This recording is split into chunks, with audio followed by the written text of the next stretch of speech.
What is up, my good people of the internet? Dan Tortora here, hanging out with you where sports truly meets that thing called life. Appreciate your patience this morning as we got set and ready to go here in the studios for a fantastic broadcast to bring you through your Thursday.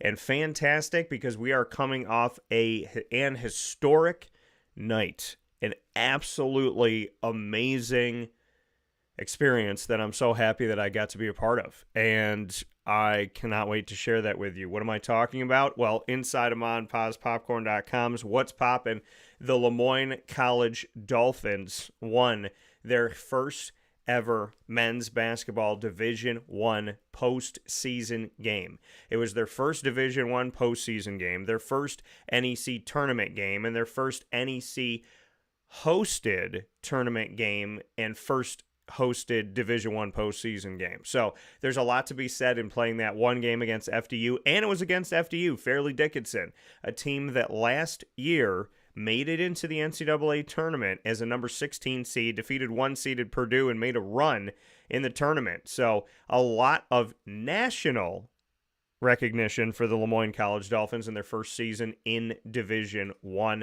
A lot of great stuff coming off of that wonderful night for the LeMoyne College Dolphins, and you can check out so much that I have for you with that. We'll get into that in just a little bit, and we'll also discuss it. Then Ross Turetsky is going to join me from 9:30 to 10 a.m. Eastern Time today to speak on his own bit of history as he got to coach in his first ever games as a collegiate baseball head coach, that being for Luzerne County Community College in the great state of Pennsylvania. And then Papa Joe, as always, will join us here on a Thursday. PJ is going to be joining us from 10 a.m. to 11 a.m. Eastern Time to speak on the Major League Baseball moves. He's been going in alphabetical order, so there's 30 franchises. Last week we did the first 10 in alphabetical order. We're going to do the next 10 now, just for those of you that are following along to know how we're choosing the 10 that we do. And he's going to let you know how the rosters are, guys that left, guys that stayed, different things that are going on, to give you a crash course in preparing for this season in Major League Baseball for 2024. We'll also get into some NFL moves, those franchise tags, and our thoughts on the Jacksonville Jaguars' current situation. They don't really have a lot of money, and if they do not get Josh Allen, their outside linebacker, into a deal, then he's going to be in a position where he is going to gobble up most of the little bit of money that they have to spend here in the offseason. So a lot of great stuff coming up here where sports meets life on Wake Up Call with Dan Tortora. And as promised, I said we would jump right into this conversation. The LeMoyne College Dolphins. History made this week. Yesterday, the LeMoyne College Dolphins did something that, now listen, they were picked to finish last in the NEC. They were selected last in the NEC. And in the NEC, there's 9 schools that play in their Division I conference. 9. 8 of them make it to the NEC tournament, the conference tournament. So they were saying in LeMoyne's first year, they were going to be the only team not playing in the conference tournament. Not only was that not true, not only did LeMoyne get to the NEC tournament, but LeMoyne was is one of the top 4 seeds. Being one of the top 4 seeds puts them in a situation where they get to host. So they were picked to finish as the only team to not get in to the conference tournament, the 9th team out of 9 teams. And they responded by not only getting in to the NEC tournament, but by getting into the top 4 in their first season as a Division I team and first season in the NEC. They got in and they hosted. And they won. And they beat a team, like I said, in Fairleigh Dickinson that, yes, Tobin Anderson is not there, but the assistant coach on that staff is now the head coach. And there are some players that carry over from last year. So that team from last season, there's people on the roster and on the sideline from that run that was made last year as a 16 seed, winning, defeating a 1-seeded Purdue. And that team this year, knocked out of any hopes of the postseason by the LeMoyne College Dolphins in their first season playing Division I basketball. Incredible. Absolutely incredible. And when you look at something like this, folks, when you see something like this, you have to sit and reflect upon it and realize something that I've been talking about here for a long time. And that is the fact that LeMoyne has been ready to make a move. LeMoyne was not this little old school, going to see what happens, see if it all works out. No, LeMoyne was prepared. They put the work in. They have the leadership. They have the caliber of student athlete. They have the coaching to go and be effective. Some of you may be surprised. Some of you may be surprised. But I'm not. Because some people didn't watch LeMoyne when LeMoyne was Division II. Some people didn't pay attention to LeMoyne when LeMoyne was Division II. They couldn't be bothered with LeMoyne when LeMoyne was Division II. And then LeMoyne became Division I, and they wanted to pay attention. And oh my gosh, it's like the school just started existing today. But if you actually were at LeMoyne, physically at the games, watching the games, being a part of the action, seeing baseball, basketball, lacrosse, soccer, volleyball, swimming and diving, and so on and so forth. If you were actually there, you would see that LeMoyne has been competing in the NE10 conference in Division II, which is a high-caliber conference, and in more than one sport considered arguably the best conference in Division II. And where did Merrimack come from? The NE10 in Division II. And Stonehill, the NE10 in Division II. And LeMoyne, the NE10 in Division II. And they're all in Division I now. And they're all in the NEC until Merrimack leaves after this season to join the MAC, the MAAC. I have a different perspective because I know the student athletes, because I know Nate Champion, because I know his staff. So at the beginning of the season, I sat down with his staff. Go back and watch this show. It was a lot of fun. I'm probably going to share it again.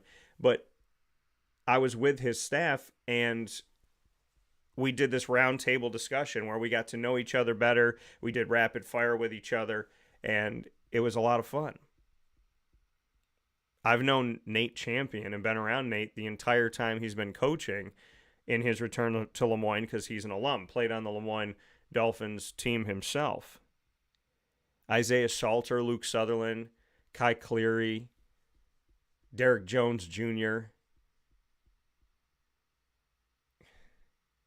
When the Nates, Mike DePersia, when you are around a program and you're meeting people and you're getting to know people, I told you will always get this from me. You will always get impartiality. And then people say, well, Dan, you cover LeMoyne, you work with LeMoyne.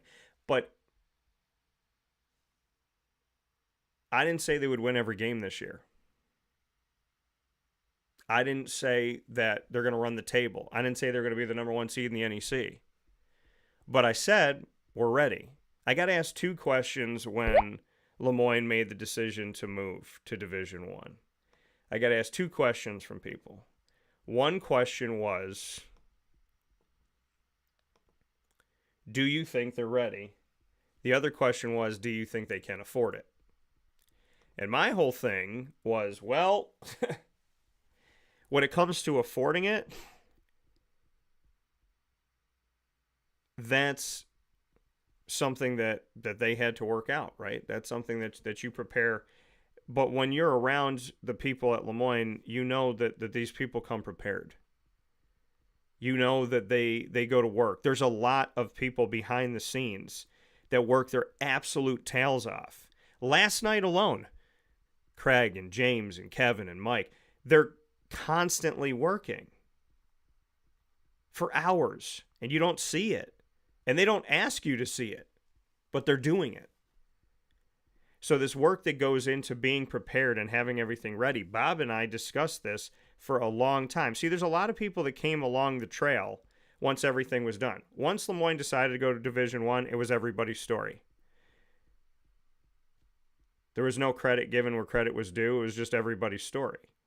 But when you're actually on the road to this and you spend all this time and you're sitting here speaking with Bob Beretta about like everything that they put together and the information and the person that was hired and this and that, you get to really learn the process. So I didn't think that LeMoyne was unprepared, because Bob said, whether we go or not, we are going to be prepared to go. We are going to put ourselves in a situation where we can go. Whether we go or not, we are going to be ready. And I respect that. So on the other side of it was, can they compete, Dan?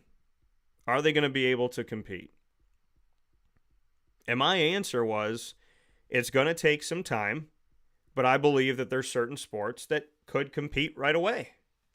And in the world of basketball, you have to know and be around the basketball team. You have to know and be around both basketball teams, because I'm sitting here today talking about history made with men's basketball, but Mary Grimes has made Division II and Division I look the same. She has made the NE10 and the NEC look the same, because at the end of the season, her team is at the top. Her team is in the top two. Again, last year in the NE10, they were number 1. This year in the NEC, they're number 2. They're 14-2 in the conference. The number 1 team above them, Sacred Heart, is 14-1. So when you look at, 14-1 at the time that everything was seeded. When you look at LeMoyne, the history being made is incredible. But I'm not sitting here like, oh my gosh, I can't believe it. I'm sitting here saying to myself, these student athletes once again rose to the occasion. These coaches once again rose to the occasion. History was made last night, and that gym, Ted Grant Court, was rocking. The fans were awesome. The students were awesome. They did an incredible job. An incredible job. The student section was, they had a whiteout. They were there. They were in it. There was fans in every single part of the gym. It was absolutely electric. It was the biggest crowd that they have had all season long. And I was hoping and hoping and hoping that this would happen, and it did. When the NEC came in, when their personnel came in, when the tournament came in and the lights came on, the Finn family showed up. And the Finn family was loud. And the player said, if we get that all the time, that can be a competitive advantage. So to the fans that showed up, thank you. Keep doing it. Keep showing up. Because it did make a difference. And it was an exciting atmosphere. It was a tournament atmosphere. It was a March time of madness type of atmosphere. And I've been in a lot of places, and I've seen a lot of teams, and I've been on the national championship floor. So I know what it's like, whatever the room is, however many seats are, when you experience a really passionate crowd. And they were passionate last night, and it was fun. And to see LeMoyne not only win, but win by 21 points over Fairleigh Dickinson, a team 1 year removed from a run that nobody thought that they would make. It should have national exposure. It does here. If other people decide not to carry it, well, I guess they're going to eventually have to one day be forced to talk about LeMoyne as LeMoyne continues to win and grow. But for me, last night, I didn't walk in that gym thinking it's too big for LeMoyne. They can't handle it. It's Fairleigh Dickinson. I walked into that gym saying LeMoyne can do what they believe they can do. And last night, they didn't win. They bulldozed. They didn't make a statement with a period. They put an exclamation point at the end of it. They didn't say, we're coming. They said, we're here. And I suggest that you go to our social media, Facebook at Wake Up Call DT, X at Call DT, and Instagram at Wake Up Call _DT, and you check out the videos of my Q&As with the head coach of the LeMoyne College Dolphins, Nate Champion, as well as student athletes Isaiah Salter and Luke Sutherland. I'm very, very proud of those gentlemen and the entire roster of guys on this team. Proud of the coaching staff. I'm proud of Nate. Proud of Bob Beretta, Dr. Linda Lemura. Everybody involved. The Board of Trustees, because they were all a part of this move to Division I. Pete DeLora and the crew on the Board of Trustees. So, shout out to them. Shout out to their scholastic side and them getting an education. And overall, as an athletic department, having a GPA, I think it's over 3.3 out of 4. So, congratulations to that. Big time congratulations to last night's history. But you're not done, gentlemen. They got to go to Merrimack. They haven't beaten Merrimack this season.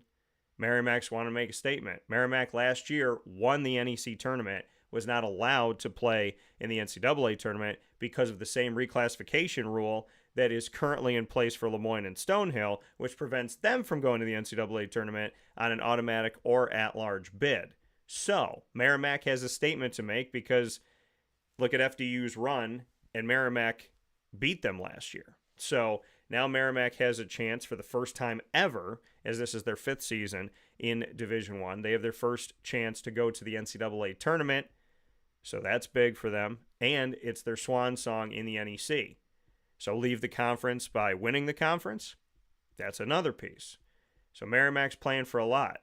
So is LeMoyne. LeMoyne is playing out there, trying to show the world who they are, trying to push the envelope on getting this reclassification 4-year hiatus to be shortened, and because they just don't want to stop playing basketball. And who would? It's March, and it's time to move on. We'll take a step aside for a fast break. Ross will be with me right after this, where sports meets life. God bless, and happy Thursday. Carvel DeWitt, it's what happy tastes like. Do you know why? Because we make ice cream. Creamy, rich, flavorful ice cream. Not yogurt or iced milk like some of our competitors. Ice cream. Fresh, by hand, daily. For the calorie conscious, we have something new for you. Our new Carvelite. Same great flavor, creaminess, and texture of our regular ice cream with only 35 calories an ounce. So whether you want an ice cream cake, flying saucer, dasher, carvalanche, hard or soft ice cream, we will satisfy your craving with our fresh, handmade regular or new Carvelite ice cream. Carvel DeWitt. It's what happy tastes like.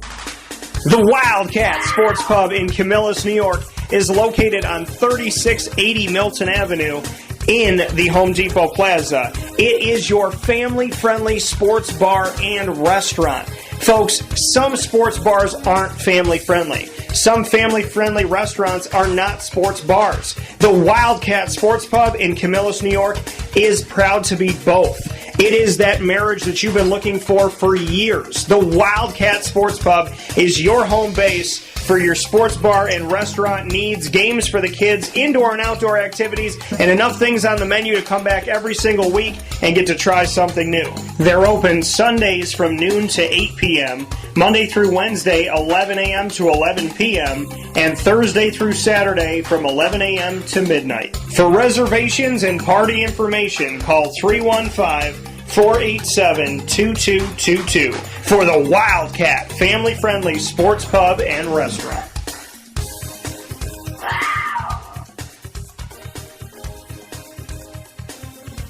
GG Cards and Breaks. Like, comment, subscribe. GG Cards and Breaks coming to you on 639 Delmar Place in Syracuse, New York. Head over there 7 days a week, Monday through Saturday from 10 a.m. to 6 p.m. and on Sundays from 10 to 5. You will find everything you need in your sports card collecting world. You have basketball, baseball, football, hockey, soccer, all sport, AEW. You also have trading card games like Pokemon, Disney Lorcana, including the new Disney Lorcana series Into the Inklands, which came out at GG Cards and Breaks the day it was released. You have your one-touch cases, your top loaders, your sleeves, your boxes, your binders. Every single thing you need is right there at GG Cards and Breaks, including an awesome staff and a wonderful appreciation for the hobby. If you've never collected before, then I suggest you head over to GG Cards and Breaks, buy a pack, and see what everybody's talking about, and just how wonderful of an atmosphere it is to be around people that actually love the thing that they're selling and are very much a part of the hobby. As a little kid, I have awesome memories of collecting cards, and my mom and my grandma's bringing me out to do that. As an adult, I have a home in GG Cards and Breaks, and I get to pay it forward and tell the kids and the kids at heart where to go, because it's our place. It's everybody's place. It's home. GG Cards and Breaks, 639 Delmar Place in Syracuse, New York, right off of Teal Ave, 7 days a week, 10 a.m. to 6 p.m., Monday through Saturday, and on Sundays from 10 to 5. We look forward to seeing you over there. With that being said, I'm about to be picture-in-picture with the Luzerne County Community College head baseball coach. I've never introduced him this way. I introduce him as a fellow broadcaster. I introduce him as a fellow writer. I introduce him as my best good friend. I also, he actually uses that one, but I stole it. And I also introduce him as one of the best people that I know, one of the kindest people that I know, one of the smartest people that I know, who constantly challenges me. See, there's a lot of things that he says about me that's nice, and I appreciate those things. But what it really comes down to in my life is that he is somebody who, whatever he said about me, more can be said about him. And I'm not saying this because we're picture-in-picture, but if you think I'm intelligent, I think he's more intelligent. If you think I have a kind soul, I think he has a kind soul. If you think that I have dirty humor sometimes, his is dirtier. So I'm always happy to have one of the greatest people that I know. God gave me a brother, and now he's a head coach. He wanted to be a sportscaster, check. He wanted to be a writer, check. He wanted to be a husband, check. He wanted to be a father, check. And now he's a head coach. This man is living. And he is a prime example that when you chase your dreams, however long it takes, you catch them. So with that being said, the head coach of the Luzerne County Community College baseball team and the Trailblazers, Ross Turetsky. Sir, how are you? Thank you for having me on. And it sounds very professional, but I can still say, yeah, man! Yes, and that's the beauty of it. You know, the beauty of it is you never lose the person that you are, and that consistency is a lost art in the world. You know, when you are the same human being, no matter what. Gotta be me. Yeah, like as much as it's gotta be businesslike on the baseball field, but I also gotta be the silly, crazy friend you know and love. So I gotta be me. I gotta do it my way, as Frank Sinatra famously sang. And so I'm very happy to be with you, show you all sides of me on our interview today. Yeah, and today is a special day. Today is a historic day. And coming off of history made with LeMoyne basketball, winning their first ever Division I postseason game, first ever NEC game, first ever NEC hosted game in the tournament, and first ever, and when I didn't say tournament, I meant tournament before that with the end. So first Division I postseason game, first NEC tournament game, first NEC tournament hosted game, and first Division I hosted game all happened last night at one time on the court here in Syracuse. And they didn't just beat Fairleigh Dickinson, who again was last year's darling in the NCAA tournament. They beat Fairleigh Dickinson by 21 points. So a massive piece of history. And then here you are, just a few days ago, living your own history, coaching in your first ever collegiate baseball opportunity with Luzerne County Community College. And it was on the road, so bring me into the experience and just what was going through your mind and your heart As you stood there watching your team, did it hit you? Has it hit you that you officially are a collegiate baseball coach? Yeah, it really started to hit me going on the bus trips. I haven't been on one of those baseball road bus trips in a long time. It had been 12 years. I played at Marywood University in Scranton from 2005 to 2008, so for 4 seasons. And then I instantly went into volunteer coaching at Marywood from 2009 to 2012. In 2012, we, for the first time ever, and they've done it a couple times since, made to the playoffs, which Marywood had never done before in baseball. But since then, and I was used to going on those long 2-3 hour bus trips, sometimes to Delaware. It was over 4 hours each way. You get to bond with your teammates. Teammates do silly things. Sometimes they lock you in the bathroom. Who knows? You throw the one time I remember there was a silly brawl over some guy threw Oreos at another guy, and then they fought each other. Then we broke them apart, and then they kind of made up and they became best friends again. So you're really close quarters. You have all the weird smells on a bus, good and bad. You got funny conversations, heartfelt conversations about people, their family, their work life. Religion sometimes gets involved where they talk about their faith. Anything they want to talk about, as long as it's appropriate, anything gets discussed. It's kind of our own little, as I joke with them, it's kind of like Vin Diesel always saying, we're family in Fast and Furious. Everything's about family. We're our own little family. We're all we have that day. The 9, 10, 11 guys on the bus trip. And it's exciting because you go on this long trip. You don't know what to expect. You're going to enemy territory, but I'm just thrilled to get back and do this. We're going to New Jersey. We're going to Brookdale Community College was our first trip. They were one of the best teams in the whole country in community college. They I think they were number 6 in the country at one point last year. So they're a heck of a team that we faced. Yeah. And we knew the challenge. And when we lined up on the line when they were doing the national anthem, they had like 30 guys. We had like 10 guys. They were like triple our size.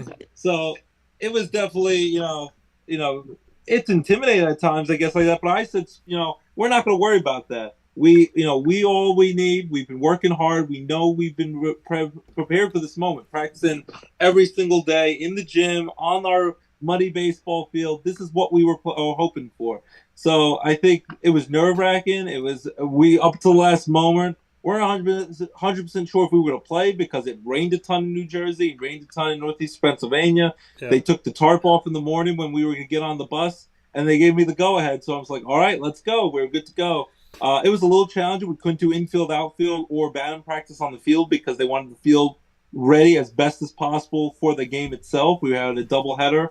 The outfield was squishy. As everyone knows in baseball, the outfield is never really well taken care of when it's wet. It's like, do the best you can. Don't slip on your butt when you're running. As long as the infield is good, pitcher's mound, home plate's good. That's the main thing they care about. So, it was a fun experience. Got to have stop for meals and stop at McDonald's and see the intimidated look on the cashier's face when a whole baseball team rolls up on you and says it's time to eat. So we were as respectful as possible. We knew that their jobs get tougher when a baseball bus comes in. So we got food, and it was a thrilling experience. There was a porta potty. There was one porta potty behind the dugout. We weren't sure if it was someone had just done something on the floor or if it was just mud. You don't know, but if you have to pee bad enough, as Jeff Goldblum said in the first Jurassic Park movie, when you gotta go, you gotta go. Then the lawyer got eaten in that movie, if you remember. Spoiler alert, from 31 years ago, my childhood favorite Jurassic Park. So altogether, it was just like a fun experience. And a lot of guys, they had questions about it because they haven't been on long road trips. A lot of these guys are coming from high school where most of it, if you go on a yellow school bus trip, maybe the high school you're facing is like 30, 40 minutes away unless you're lucky enough to go to like state playoffs or something like that. And you're going maybe 2 hours. So this was a 2.5 hour bus trip. This upcoming week, if weather permitting, we're supposed to go to another New Jersey school, Luzerne County Community College. It's in Toms River, New Jersey, which is made famous by Todd Frazier, the baseball stud who helped lead them to the Lily World Series in 1998 and became a baseball star in the major leagues as well in 1998. So Toms River, New Jersey is almost 3 hours away from Nanticoke from campus. So it's going to be a long bus ride. It's cramped, but you really get to bond and really become one. And it was nice. Good or bad, like all the hopes and the dreams in these kids' eyes. And then some of the guys are a little bit older. They're coming back to college at like 30 years old. So they've lived a life.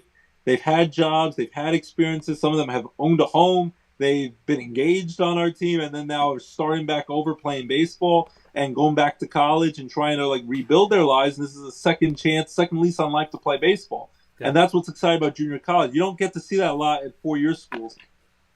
You run the gambit. You get guys right out of high school, 18, 19 years old, who, some of them are super youthful, don't know what to expect, and they're almost like little kids out there. And then you have the older guys. Some of the guys in the past who've played at our junior college have been 40, almost 50 years old. And, guys in their 30s who are just trying to rebuild themselves. And this might be their last chance ever to play baseball, besides maybe like slow pitch softball, which is fun. But this is hard pitch baseball against guys who, some of these guys we're facing, like the guys at Brookdale, were a great college, great team. They might get drafted. Like, unlike NCAA, where you have to stay at your sport in baseball for at least 3 years, junior college, you can get drafted at any moment. Some of the guys we were facing were throwing upper 80s, were throwing really hard, nasty breaking balls, hard fastballs. And the guys, it took them a minute to catch up to the velocity. It's hard to replicate velocity unless you have a pitching machine. When we have practice, I'm usually throwing batting practice, or we're having the pitchers throw live batting practice. But it was a thrilling moment. We lost both games. We played them tough, and they never gave up. They never quit. I never saw them get their heads down. Whenever I saw any little squabbles, I squashed the beef right away. Kept saying, we're family today, good or bad. You love, hate your family. Sometimes you can't stand them. Like at Thanksgiving dinner where you're about to strangle someone, you need to be there for each other. You need to pick each other up when something bad happens. When you make an error, say, screw it, move on to the next play. Have a short memory. We learn from it. We remember what we did, but we move on to the next play, the next pitch, next opportunity, because you're going to get lots of opportunities at Luzerne. That's the thing. It's affordable tuition, the most affordable tuition in our area in any PA, and you're going to get guaranteed chance to play. So that's my recruiting pitch. You want to play baseball, you want an affordable tuition, you want whether it be like a learn a trade, like a voc tech school, or learn something academically to get your degree, associates, and then move on to a 4-year school, or just move on to the work world after 2 years. Great opportunity. You get 2 years to ball out, and I'll give you the greatest letter recommendation to play possible when you want to move on. If you do want to move on for your junior and senior year, when you have 2 years left to play at a 4-year school. So these guys have great opportunities. Some of these guys have a chance to move on to that next level, to go to a D3, go to a D2 school, possibly even D1. There's a couple of really talented kids. I know our starting shortstop, Miguel Rivas, is a heck of a player. He has all the tools.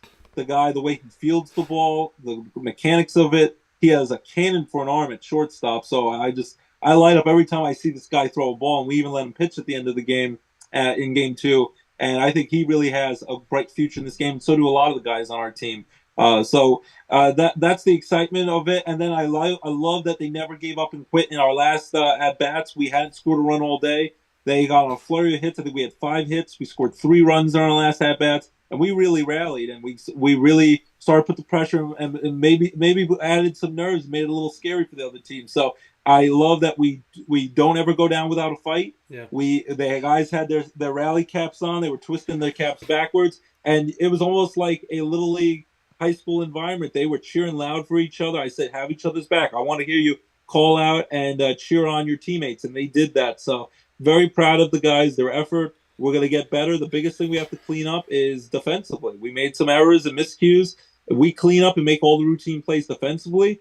Our pitchers go longer. They didn't walk many batters, give free passes too many. They gave up some bloop singles. Wasn't a lot of hard contact. We clean up the defensive mistakes. We cut down the runs at least in half, and we're right in these games against a really good opponent. We're not always going to face the opponent at that high level, so they're going to capitalize every time we make a mistake. So it's important we make the routine plays, and then we just have to be a little more aggressive offensively. Start swinging the bats early in the count, especially if the strike zone doesn't go our way and some close pitches are going the other way. They were consistent all day, the umpires, so you have to give them credit for that.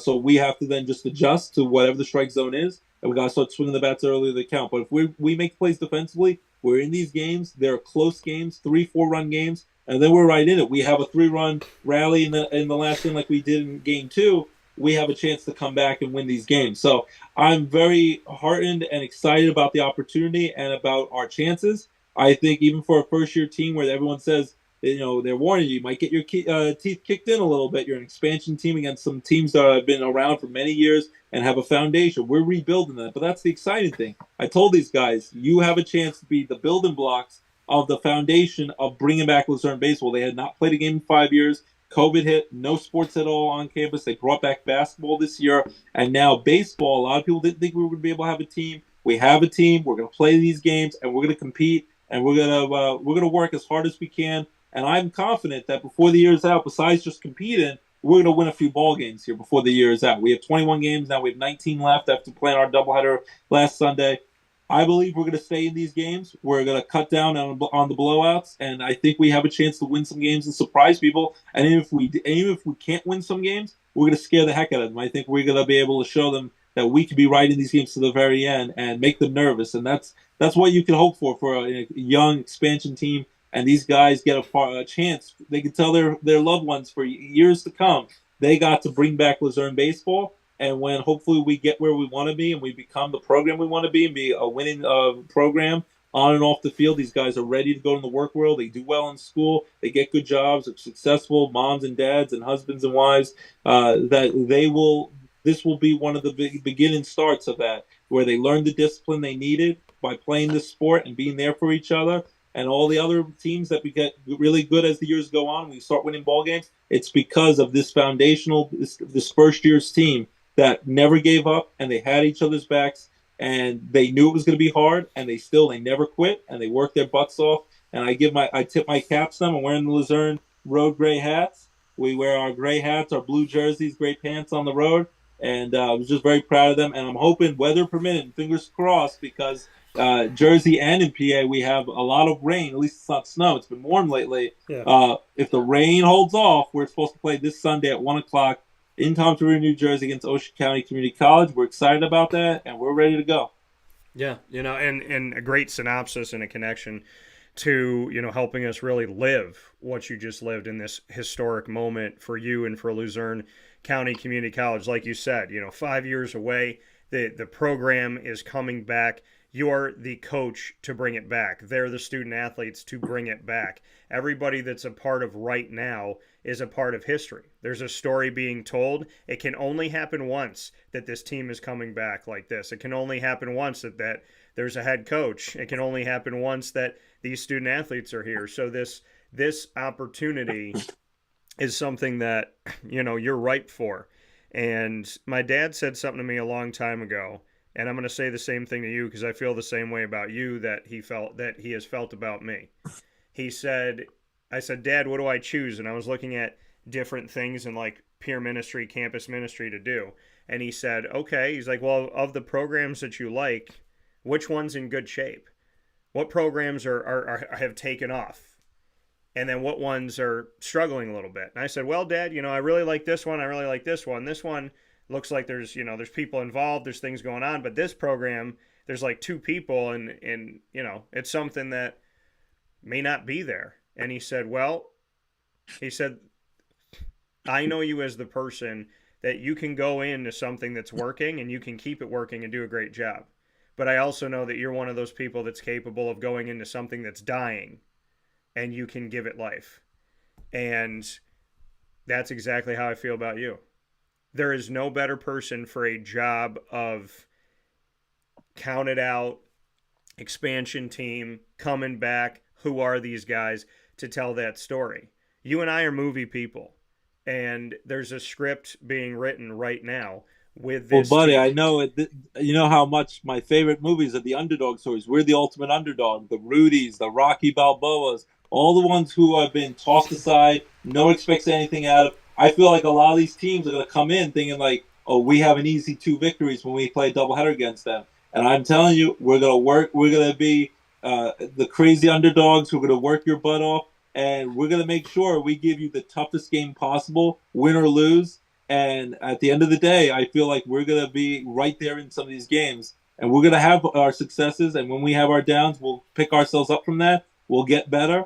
And I feel like that underdog story, at times I can feel it. It seems like right out of something from a Hollywood script. We could definitely, win some games and then scare the heck out of teams that really think that they have a cakewalk to easy victory. And I'm telling you, against our guys, you don't, because our guys will work their tail off. And these guys, they never give up. They never quit.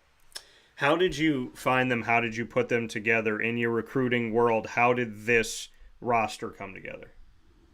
it's really a hodgepodge of guys. Like some of them came to me from the inquiry form on campus and trying to get the word out. We put some Facebook videos together, the marketing team, and some of the guys in the communications program. Elijah Samuel, EJ the DJ.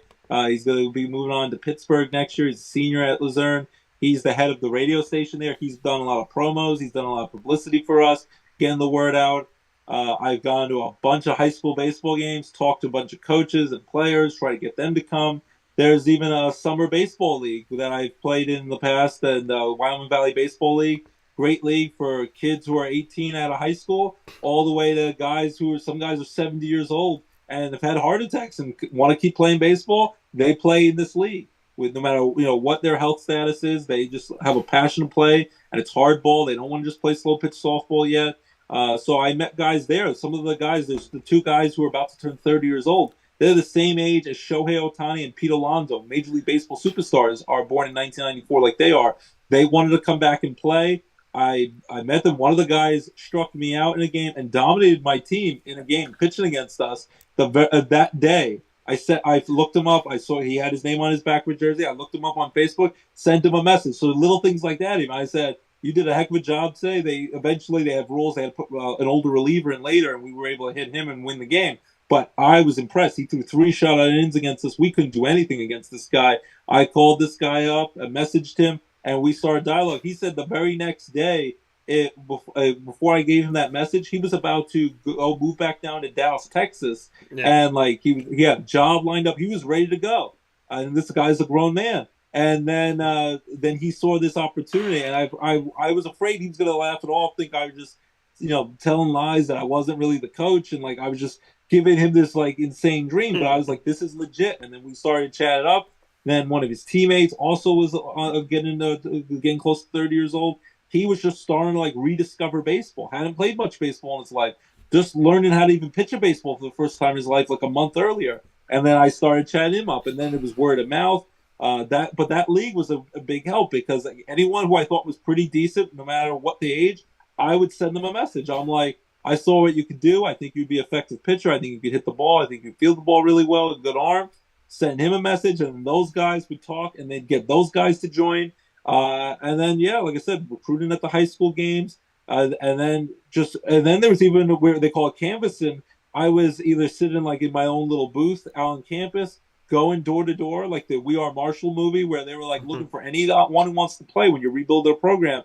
Knocking on whatever door I can. I said, "Do you want to play baseball?" Some of them like, "I haven't played baseball since Little League. I'm a good athlete. I've played basketball, volleyball." I'm like, "All right, you want to try to play baseball? We'll teach you. We'll teach you the basics, how to throw the ball, mechanics wise, how to hit the ball as decent as possible." And we got guys that way. So any stone, turned, we're gonna go look at any potential player, whether man, woman, whatever it is.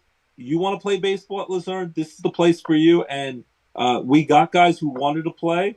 And then, we were, at first it took a little time to gel because they had, never played together. Some of the guys had barely played baseball. Some of these guys had lots of experience, but not with each other. So to get them to mold together, a lot of that work was done in the fall when we played our scrimmages and we had our practices and we were able to get through things and we had open dialogue. Sometimes they liked what I was doing in practice. Sometimes they had their own thoughts. I said, you give me your thoughts.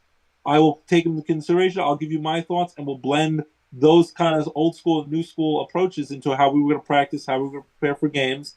And then we were able to add some guys in the spring when they wanted to play. We have 2 guys who are in their last semester of college, hadn't played baseball in 4 years, and they just signed up a couple weeks before the season started, and they're like, let's go out with a bang, our college experience. They're going to be done with college after this semester. They're going to be they're in the HVAC program. They're going to be the air conditioning and heating world. They're going to be doing all that cool stuff. They learned that at Luzerne, but they get to play baseball in their last semester and get to live out a dream, probably for the last time, to take a field and play a real game of baseball against real opponents, against great competition. And at Luzerne, you get to do that. You get, as I said earlier, you get to be 18 years old, fresh out of high school, and everything in front of you. Or you could be a 30-year-old man who's just trying to rebuild themselves and play again. We have someone on our team who I think hadn't played baseball, he told me, in 38 years. He's in his early 50s, and he's going to be on our baseball team. So anyone at any level of baseball could be on this team, and you show me what you can do in practice, you'll get an opportunity to play one way or another. So that's a rare guarantee that most schools cannot provide. And we have an affordable tuition, and I think it's a nice place to live. You're in our main campus is in Nanticoke, Pennsylvania. You're only 10 minutes from Wilkes-Barre. You're only about 30 minutes from Scranton, home of the office, Michael Scott, best boss in the world.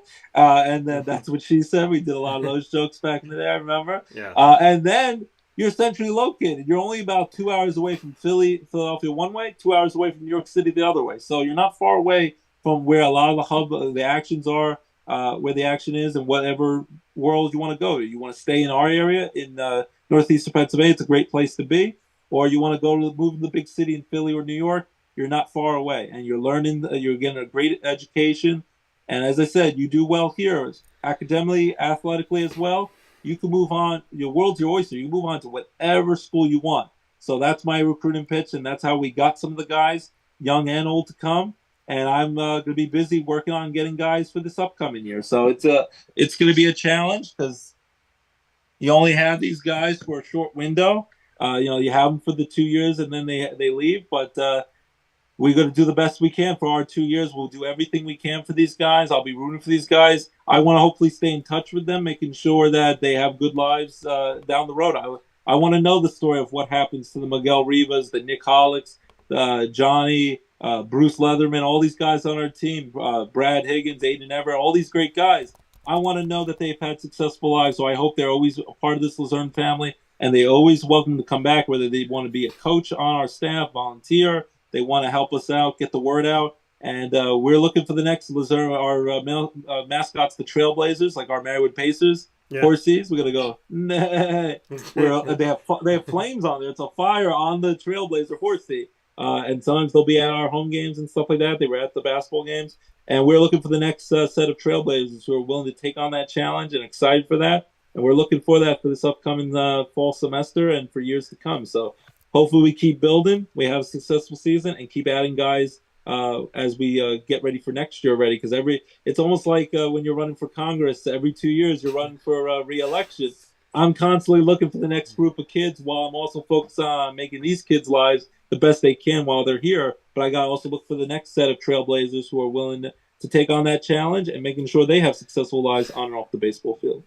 Yeah, and it's instead of the West Wing, it's the Northeast Wing now in Northeast Pennsylvania. But yeah, hey, but I love the challenge. Like I said, I know it's going to be tough. I know there's going to be some ups and downs, but I love the challenge. I wouldn't have it any other way. I don't want to take the easy way out. I want to make sure we do things with integrity. We do things the right way. We never do any sort of cheating or scandals, and we're playing the right way. We treat each other well. No hazings allowed on our team. We gotta be respectful to everyone. And I always said, make sure you're respectful to your opponents when we shake hands.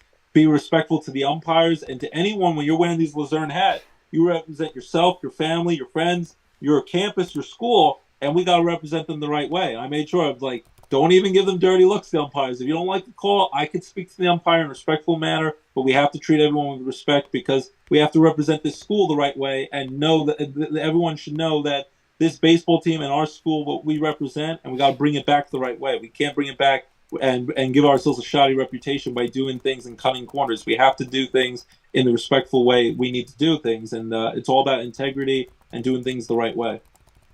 Yeah, and that's something that I appreciate and I respect. Everything that you said, I mean, it's who you are. And to you, it's second nature. To you, yes, you want to win baseball games. Yes, you want to go out there and have success, and you want these guys to be able to experience that success and play for championships and whatnot.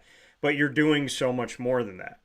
And you're there for more than that. And it's stuff that is not hard for you to do. I always tell people, like, when you're a good person, when you're a caring person, when you're a hardworking person, when you're passionate about something, you don't sit and think about it. You just do it. You don't say, no, you just do it. Because the thing is, what we've realized in life, Ross, is that sitting and thinking about it is wasting time. So when you know you can help somebody, when you know you can do something, when you know you can make a difference, you just go do it. And that second nature effect, that you have, it comes off easily. You and I don't prepare ahead of time. I don't say, hey, Ross, here's the questions that you're going to get today. and then I ask you a question and you answer it more succinctly than many people would answer that question, because it's coming from your heart, it's coming from what you believe in, it's coming from every fiber of your being and the passion that you have for the sport and for these kids. As people get to know you, as your team gets to know you, as Luzerne County Community College gets to know you, and the community and the alumni and the prospective student athletes and your current student athletes, as people get to know who you are, they're going to see that this is you. The way that you talk about things, the way that you care about things, the way you go about things, this is who you are. I don't worry about this awesome story and is it going to happen and are these... No, I know it's going to happen, and I feel very, very grateful that I get to watch it and that you let me see it, because to me, I feel spoiled. You know, God's put me around people that challenge me to be a better person, people as yourself. And when I see you get this opportunity, I look at it from the perspective of not like, oh, okay, I hope it goes well. I get it. I go from the perspective of, oh, do you guys know who you just got as your coach? Do you know what he's going to do? Do you know the ride you're going to be on? Do you know the laughs you're going to have? Do you know the things you're going to learn, the lessons you're going to take? Do you know how this is going to affect you down the road when you're a father and a husband and you own your own business, or you're working here, you travel there? I want them to be winners in life, no matter what they do. No matter how many wins or losses we have. The more important thing, we have no idea how long we have on this earth. Yep. We have limited time. It scares the heck out of me now when you have kids that, you're not going to be here forever. So you have to make the most of our time and make sure you're a good person and have a successful future. So if I could set these kids up where they're on the path to do what they want to do and be successful people in the community, own a business, be a responsible person to work in the workforce, and be good parents, good husbands. That's going to be more important than any wins or losses you're going to get on the field. You'll remember that long after that, and hopefully, whatever lessons you take from it, you just know to be to be a good person, and you know that success is more than just whatever we do on that baseball field. We're going to learn along the way. You're going to have memories forever from this team. But also remember that we're setting you up so you can be a successful human being in this world. And I hope one day you get to be that. And I think the greatest thing would be if I ever got the opportunity to be here long enough where these guys had kids and then their kids started to come and I got to coach them. I think that'd be an amazing world. I get to see this player from year one, and then years later I get to see his kid and I get to coach him. So I would love an opportunity like that. I'm here for the long haul. I'm here for as long as they'll have me. And as I said, nothing is guaranteed, but we're going to work our butts off. And I'm hoping that this is a successful ride. And either way, we're going to make sure that these kids are set up for the future once they leave this great institution. Yeah, and that's the thing. You see things through. You look down the road, and you are extremely loyal, committed, and you're just that. I mean, you're that person that people can lean on and rely on, and not have to worry if that person's going to be there. And I'm not saying any of this stuff to those that are watching and listening from Luzerne County, from Nanticoke, from that are alumni or that are thinking about going to the school. This is not my recruiting pitch to you. It's my honesty to you. The guy that is picture in picture with me right now, you're not going to find a better coach. You're not going to find a better person. You're not going to find a better teacher. You're not going to find a better leader.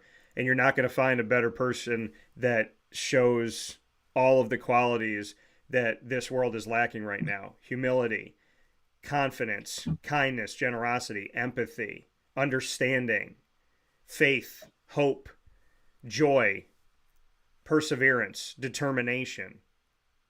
There's a lot to be said about this moment, and it's a moment that God made for you. This diamond was pristinely put out for you right now. And when it rains, when it snows, when it's hot, that diamond's still there. Might look different at times, might feel different at times, but the best thing that I can say to you, buddy, is look at the team that you have. They're called the Trailblazers. This entire story is about blazing a new trail, making new history, creating new life for Luzerne County Community College and their baseball program. So go out there, have fun, enjoy it, be the exact person that you are. And see, when people are good people and they're passionate and they care about something, it comes off their mouth easy. It comes out of them easily. That's why I don't worry about anything when it comes to you, because it so easily comes out of you. And when people don't get that, I want people to experience that. I want people to find your passion. When it's you, when you are that thing that you love, like when you're bonded to it, it's just there. And it's just a part of you. And to me, it's like, I can feel the energy coming off of you. And in my head, I'm like, to people watching, this guy's been a coach for 20 years. So just my best advice to you is advice I don't need to give you, but I'll say it, is just keep being you and go have fun. And I got the schedule, and I'm going to get you're always welcome. If you could ever attend the game, I got to get my butt out to a game is what I was going to say. Yeah.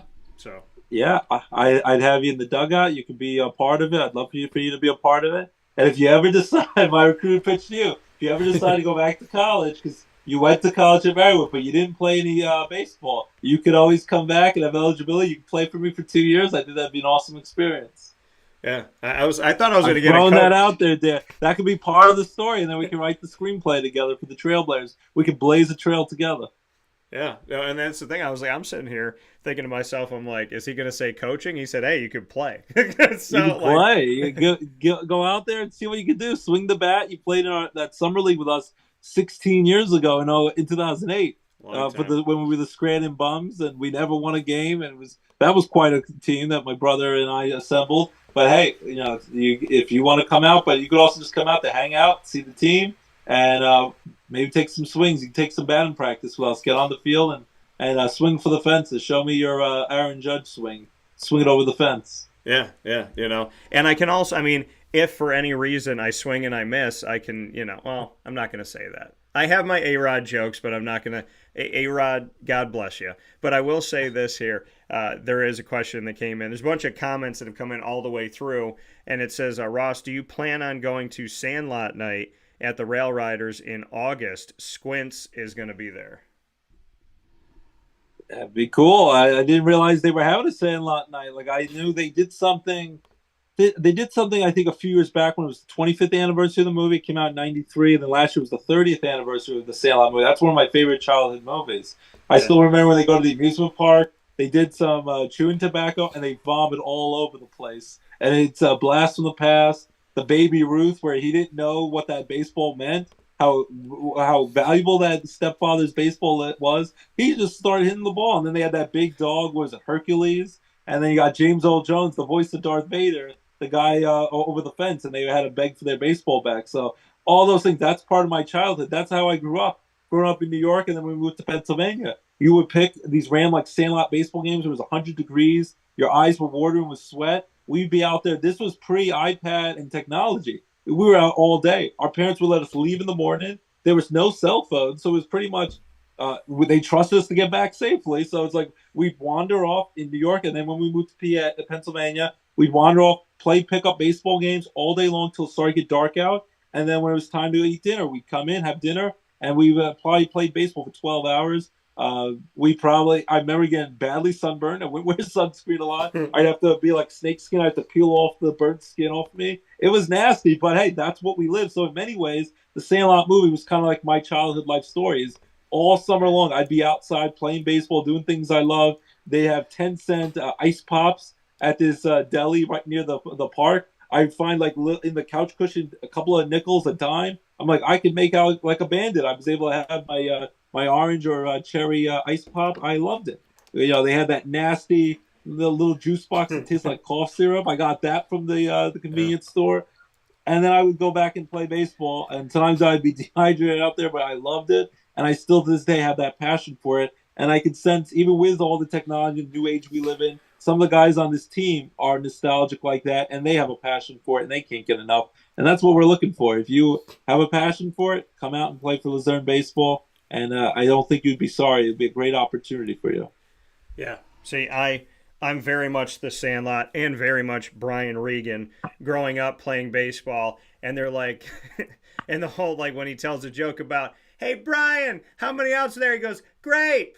I'm going to get grape, snow cone, or maybe cherry. I was only concerned with, I'd get there and I'm like, the concession stand better have watermelon Jolly Rancher. I'm not messing around with these people with this green apple and cherry. My mom used to get me a Charleston Chew. She'd sneak it over to me in the middle of the game. I'd be sitting there in the dugout, eating my candy, having a ball. So they used to give us after the Lily games. I don't know if they still do, but they used to give us one slice of like Elio's pizza, square pizza, and like a little thing of Gatorade or a little cup of Coca-Cola or RC Cola. Yeah. And that's what we would do after every game. And still after, like, I coach my kids in like coach pitch or T-ball games. My son's going to get to do T-ball this year. Yeah. LJ, we usually go for an ice cream treat afterwards. The long line out the whole ice cream shop. Everyone is waiting to get their ice cream treat after a baseball game. So it's just part of a fun childhood and memories that you'll always have for the rest of your life. So I if they have a Sandlot night at the Rail Riders game, I think I'll definitely be there. I'll have to catch that. Yeah, pitcher's got a big butt, so we will definitely. That was for Rookie of the Year. That's a different sport. I know, but I just that's the one that I can't help. That when we're talking about all the stuff now, that's the line that comes to my mind is pitcher's got a big butt. So, what about the other one? I still love this one. My kids love it. When he was going to the doctor, somehow his like arm became like a slingshot throwing super hard. Oh yeah. And when he got hit in the face, the doctor said funky butt loving. He's like, did he just say funky butt loving? Yeah. He did say funky butt loving. And it's like allowed to say it on air. We're not cursing. It's funky butt loving. Yeah, funky butt loving. I mean, and we talk. It's funny because we talked about this earlier this week with Sean Peake of Bryan and Stratton, Syracuse. All of these movies, and he's like, I've bought them all for all the bus rides so that these guys can see these movies. I have the DVDs pre-streaming. You know me. I'd go like dumpster diving in the Walmart bargain. When they shut down all these streams and try to screw everybody over and try to like just control you into like pay me $100 to turn it back on. Ross and I are going right back to the DVD. We're good. I still have my DVDs. You can do whatever you want. You're streaming. Like kids don't realize that. I used to get all the new DVDs, all the shows and movies, and I still have them. I know a lot of people don't want them now, but when all hell breaks loose, when we have the zombie apocalypse with the Rick Michonne, I know they're back on air. The Ones Who Live, I've been watching that. When all hell breaks loose, I'll have my DVDs and I'll be good to go when the streaming sites go down. Yeah, that's my whole thing when they're like, oh, we're going to be phasing out of DVDs at like these big box stores and all that stuff. I was like, I see what they're trying to do. They're trying to control the world, and I am prepared. So speaking of preparation, blazing a trail as their name states, Luzerne County Community College head baseball coach and one of the best people I know, my brother, Ross Turetsky.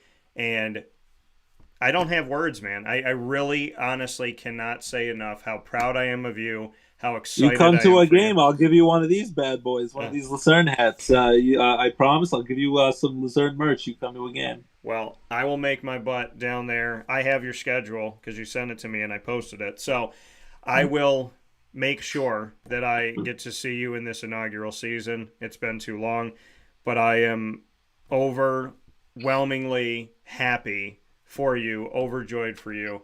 Couldn't happen to a better person. It's just, it really is an honor. I mean, there's one Ross Turetsky, and I'm very spoiled to have you in my life, to have you as a brother. And I mean, every day I wake up, there's my family. And I tell people when I meet them for the first time, I go, I'm an only child, but I have siblings. I'm going to tell you who they are one time, and I'm going to refer to them as brothers from here on out.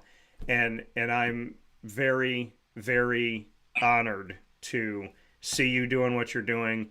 You are doing it all. I'm not surprised. And, like I said, to anything, any compliment you've ever made to me, I send it back to you tenfold because you are the best that there is out there, man. And I know that you're going to do a tremendous job because I know your soul. I know the person that you are. So I know this team is in very good hands, and I am so excited to see everything you guys are going to do and the fun that you're going to have and the lessons that are going to be learned. So the best advice I can give you is keep being you, buddy, because it's the one thing that has brought every one of your dreams to fruition. Thank you very much. I've had lots of crazy dreams. It's been a long road, and I've been very lucky and thankful for all the opportunities I've had. And every time I've gotten a chance, I hope to knock it out of the park and be able to do a good job. So whether it be sports writing, coaching, being a parent, a husband, I'm trying to do the very best I can. But no, I've been thrilled. Some things take a while, but that's okay, because most things that are worthwhile, they take some waiting. You have to be patient. But when it comes, just be ready for it. I always tell you that same thing. Any opportunity that comes your way, you'll be ready for it. You be prepared and get everything squared away, because when that moment comes, you're going to do a great job and you're going to hit a grand slam too. So whether anything in life, whether it be one day when you become the best dad in the world, best sportscaster, just be ready, and you're going to have a great, successful future as well. So I appreciate having me on and giving us all the support for our first season of Luzerne baseball for the Trailblazers. And you're welcome anytime. You're my brother out there, and I love you. I love you too, buddy. And so we can only end this properly. Jamie! Jamie! I'll talk with you soon, buddy. I love you. Bye-bye. Take care. Coming here from Ross Turetsky, here on Wake Up Call with Dan Tortora, where sports meets life. The Luzerne County Community College head baseball coach in his first season with the Trailblazers, and one of the greatest people that God has put into my life. We'll take a quick step aside for a fast break. Papa Joe, right after this.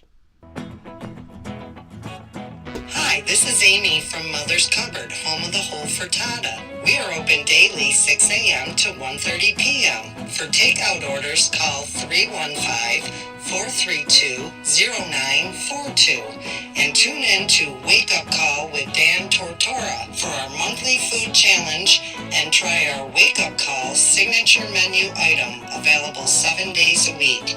Here at Mother's Cupboard, we are Central New York, and it's our honor to serve you. Ma and Pa's Kettle Corn and Popcorn Factory remind us that every day is worth celebrating at 201 7th North Street in Liverpool, New York. Open Monday through Saturday in-store and always online at maandpaspopcorn.com. Serving our Central New York community and beyond, order anywhere, anytime at maandpaspopcorn.com. Stop in to get a tin at Ma and Pa's on 201 7th North Street in Liverpool, New York to get your half-price refills for the rest of your life. Come to Ma and Pa's for your holiday gift giving for family, friends, employees, and clients. And remember, for fundraising and events, to call 315-450-6272. That's 315-450-6272. Ma and Pa's Kettle Corn and Popcorn Factory. How corny are you? This is Jimmer Sikowski, owner-operator of Chick-fil-A Cicero, 7916 Brewerton Road in Cicero, right in front of the Home Depot. I had a deep feeling that God wanted me to do something bigger with my life and to help people, help others. I kept putting Chick-fil-A in my life, and I realized as I was going through the franchise selection process that positively impacting the lives of others was really core to what we do here at Chick-fil-A. First of all, it starts with the food. The food is brought in fresh daily. We bring in local produce. We prepare to order in the kitchen. We hand bread our chicken. We hand spin our milkshakes. It's great food. It doesn't taste like fast food. I think the second thing is the way people feel when they come in a Chick-fil-A restaurant. It's different. We try to treat people with intentional kindness here, which is very different and deeper than good customer service. And so I think it feels remarkable for most people to come in a Chick-fil-A restaurant. And then lastly, the impact that we try to have in the community is very different.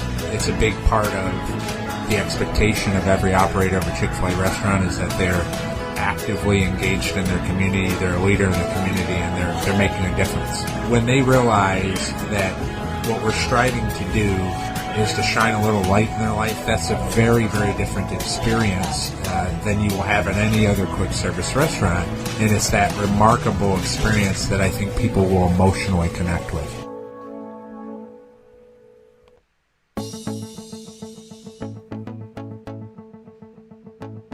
Avicoli's, located on the corner of Route 57 and Wetzel Road in Liverpool, New York, has been your trusted neighbor for decades. Located just steps from Liverpool High School, we're happy to have the Liverpool Warriors on-site, on-location broadcast at Avicoli's through Wake Up Call with Dan Tortora every single month, featuring student athletes, coaches, and administration throughout the year from Liverpool High School. Head out to Avicoli's today on the corner of Route 57 and Wetzel Road in Liverpool, New York, open Tuesday through Sunday for lunch, dinner, and drinks. We'd love to see you out there, and of course you can call them at 315-622-5100 for takeout, delivery, and catering. That's 315-622-5100, and also find them on myavicolis.com. That's myavicollis.com.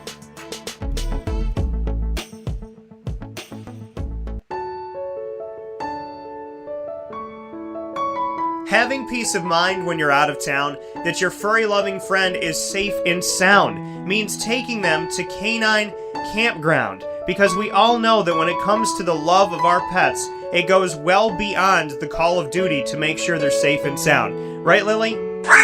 So take a ride to 242 Johnson Street in East Syracuse, New York, and see Canine Campground and where your dog will be staying in the classic cabin, the executive cabin, the grand cabin, or of course the luxury cabin, because if you know Lily, you know she loves luxury. Now you don't have to wait to the last minute to find a family member or a friend that'll take your dog for a few days. Call Canine Campground at 315-299-4013. That's 315-299-4013. Their drop-off and pickup times are Monday through Sunday. Check K9campground.com for more information. That's the letter K, the number 9, and campground spelled with a K.com. K9campground.com. When you're going out of town, bring your dog to Canine Campground.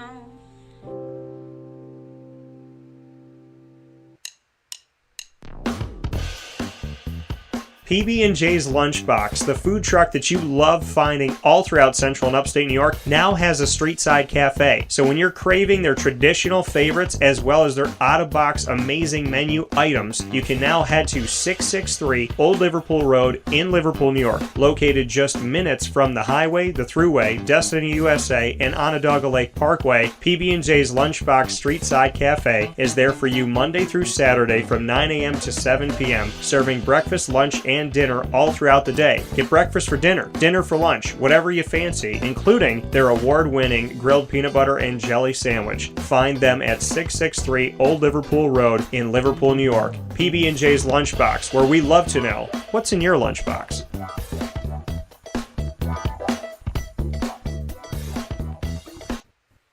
Welcome back here to Wake Up Call with Dan Tortora, where sports truly meets that thing called life. We appreciate you being here every Monday through Friday from 9 a.m. to 11 a.m.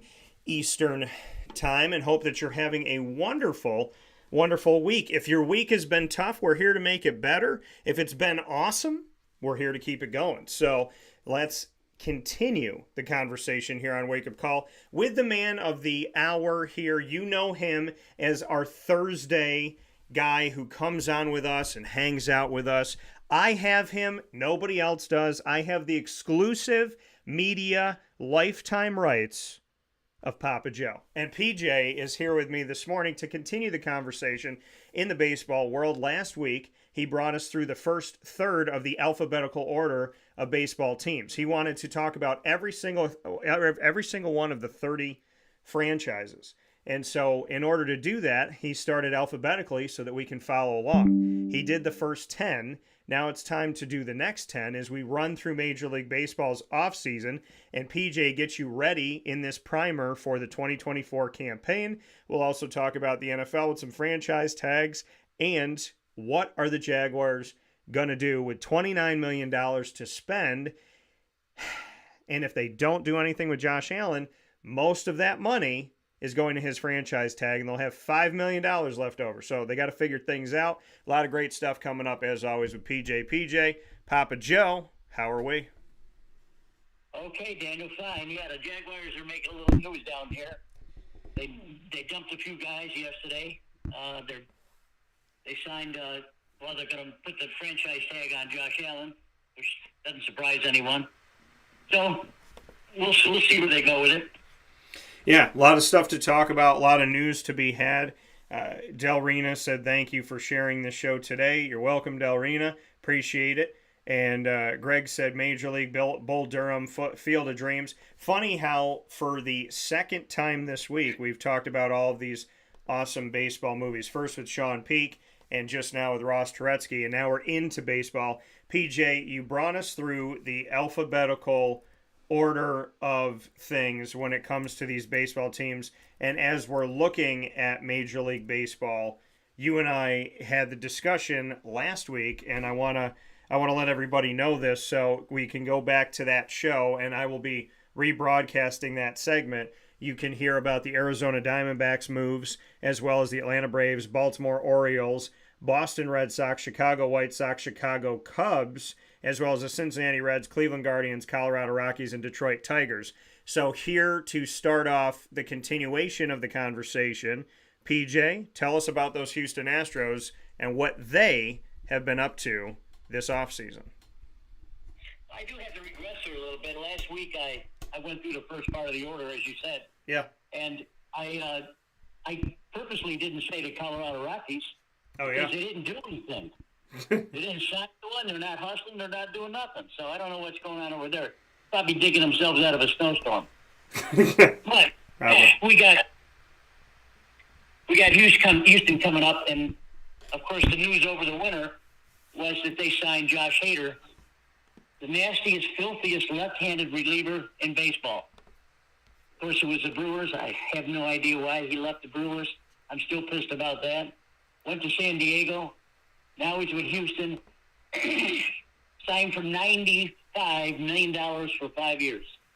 So that'll take him to the end of his career. He is really filthy, Daniel. He is almost unhittable sometimes, and he's going to really weigh down that the pitching staff. And, of course, to augment that, they bring Victor Caratini over from the Brewers, 2 years, $12 million.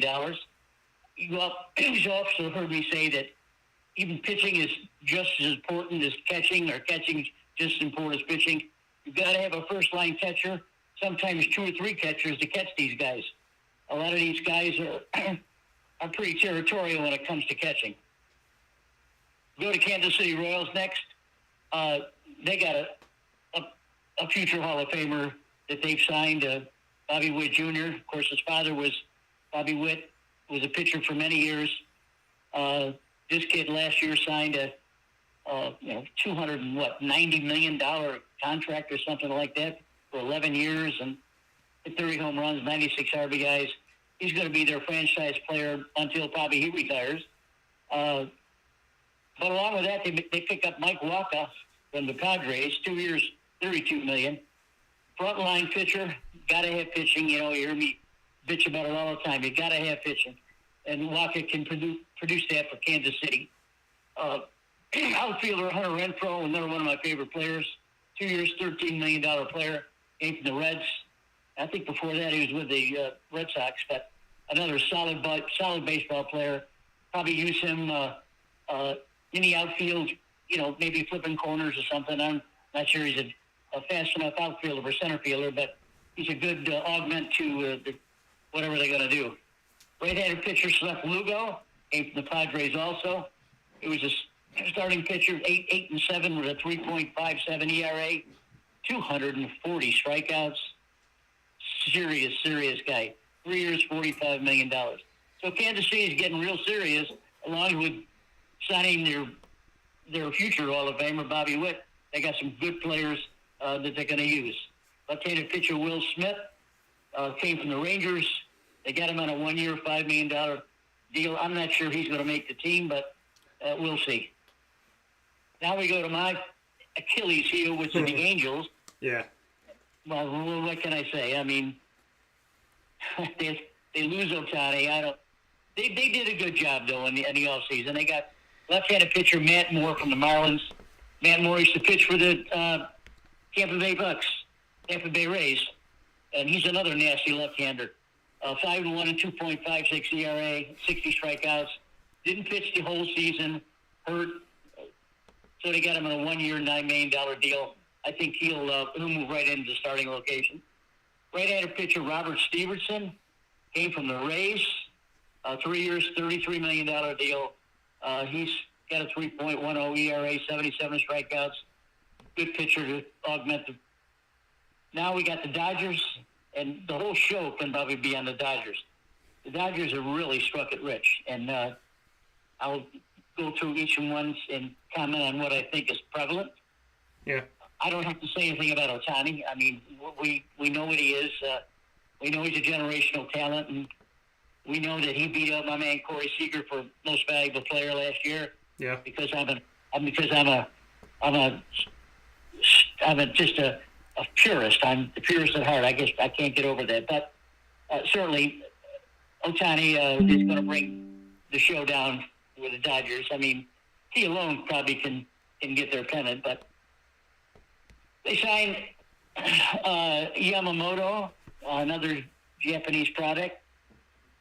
This kid comes with some serious baggage. 17-6, 1.42 ERA, 176 strikeouts, 171 innings pitched, 12 years, $325 million.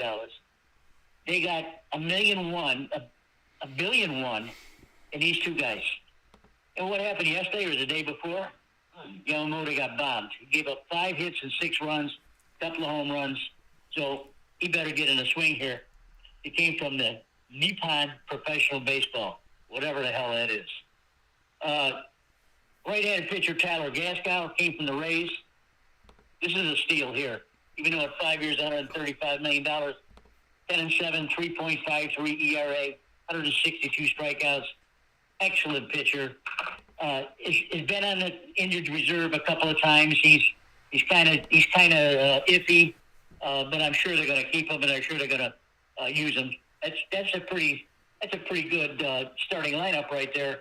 You put Walker Buehler and Clayton Kershaw, who again is hurt and probably won't start the season. He'll be on IR again.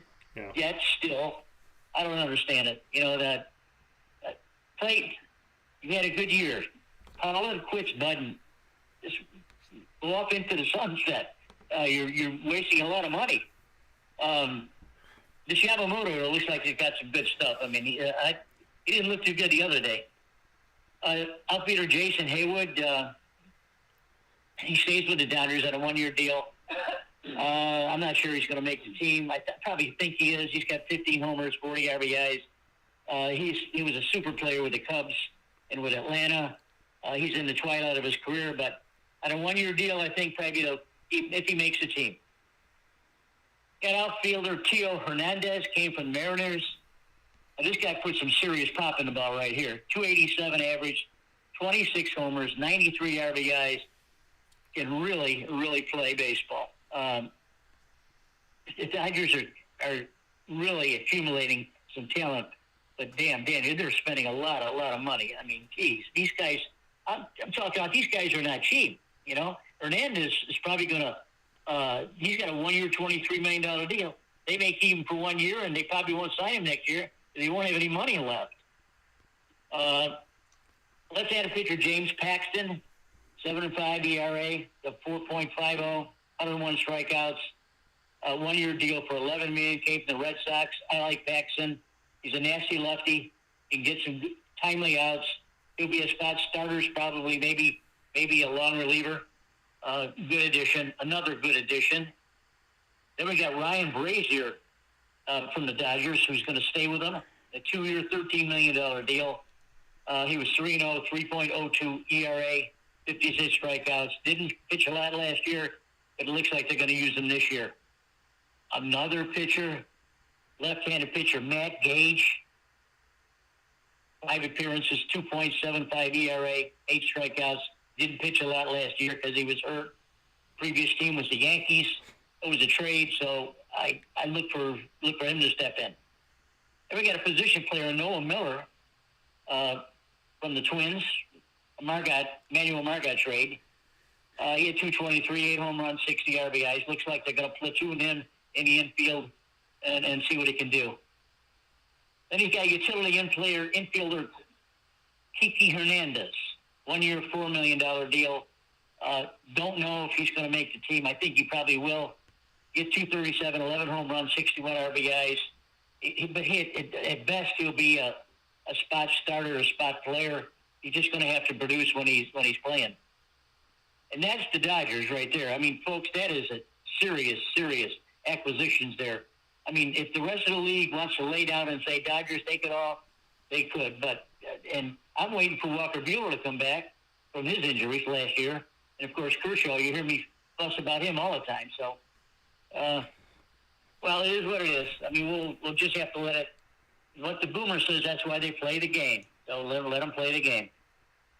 Yeah. Over to Miami Marlins, not a lot of activity there. They did sign a really good player. His name is Tim Anderson from the Chicago White Sox. He was with Chicago for many, many, many years. Solid shortstop. He had 245, only one home run, 25 RBIs. I think he sulked a little bit last year, and he's kind of a head case. He's a good player, but he's kind of a loose cannon too. I'm not sure what Miami's going to do with him if he starts acting up, but they got him plugged in at shortstop, so let him play. They got outfielder Nick Gordon, a trade from the Twins. Only hit 176, 2 home runs, 7 RBIs. Don't know if Nick's going to make the team. This is why they do spring training. And if you look at the box stores, and I do just about every day, there's 25 players in the box stores. They're putting pinch hitters in. They're putting different guys in the outfield, different guys in the infield.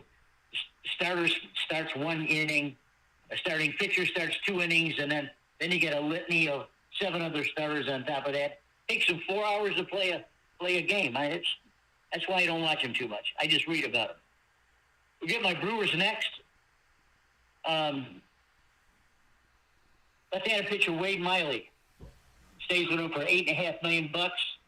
9.94 record, 3.14 ERA, 79 strikeouts. Really tough pitcher, tough left-handed pitcher, and they're going to need it because the Brewers, frankly, got nothing. Nothing. They did get Rhys Hopkins, though, from the Phillies. 245 batting average, 30 homers, 79 RBIs, 2 years, $34 million. Looks like he's going to be staying at first base, and that'll lock them up for a couple of years. He's a very good player. Teamed with, what's his name? The Philadelphia guy. Anyway, they teamed with their most valuable player over there for the Phillies, and they made a good 1-2 combination. They picked up Gary Sanchez from the Padres, 1 year, $7 million deal. He had 217 last year with 19 homers, 46 RBIs. Brandon Woodruff, 5.1 record, 2.28 ERA, 74 strikeouts. PJ, were you talking about Hoskins? Just not to interrupt you, were you talking about Hoskins for the Brewers coming from the Phillies? Yeah. Okay. Yeah, Rhys Hopkins. Yeah. Yeah.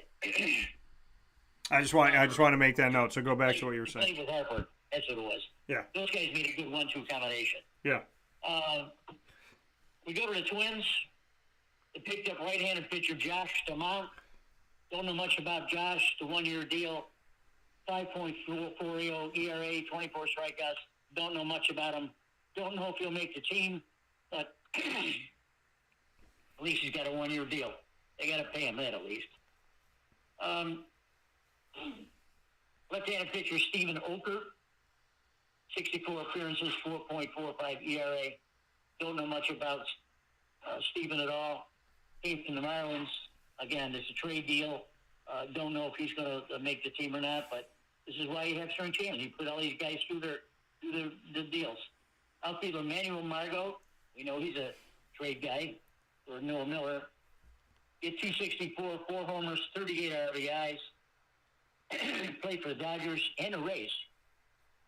Good player. Now we got the Yankees. They picked up Marcus Stroman. He's been around for a while. Last year he started out really, really well. But he only wound up 10-9, 3.96 ERA, 119 strikeouts. Marcus is a head case sometimes. He can get really violent. He can get real nasty. And he's a tough guy to control. and he's a good pitcher, though. I mean, if Boone can handle him, he'll stay in the starting lineup for pitching. So, I mean, they spent 2 years, $37 million to get him. So they got him for the Cubs. Right-hand pitcher Cody Morris,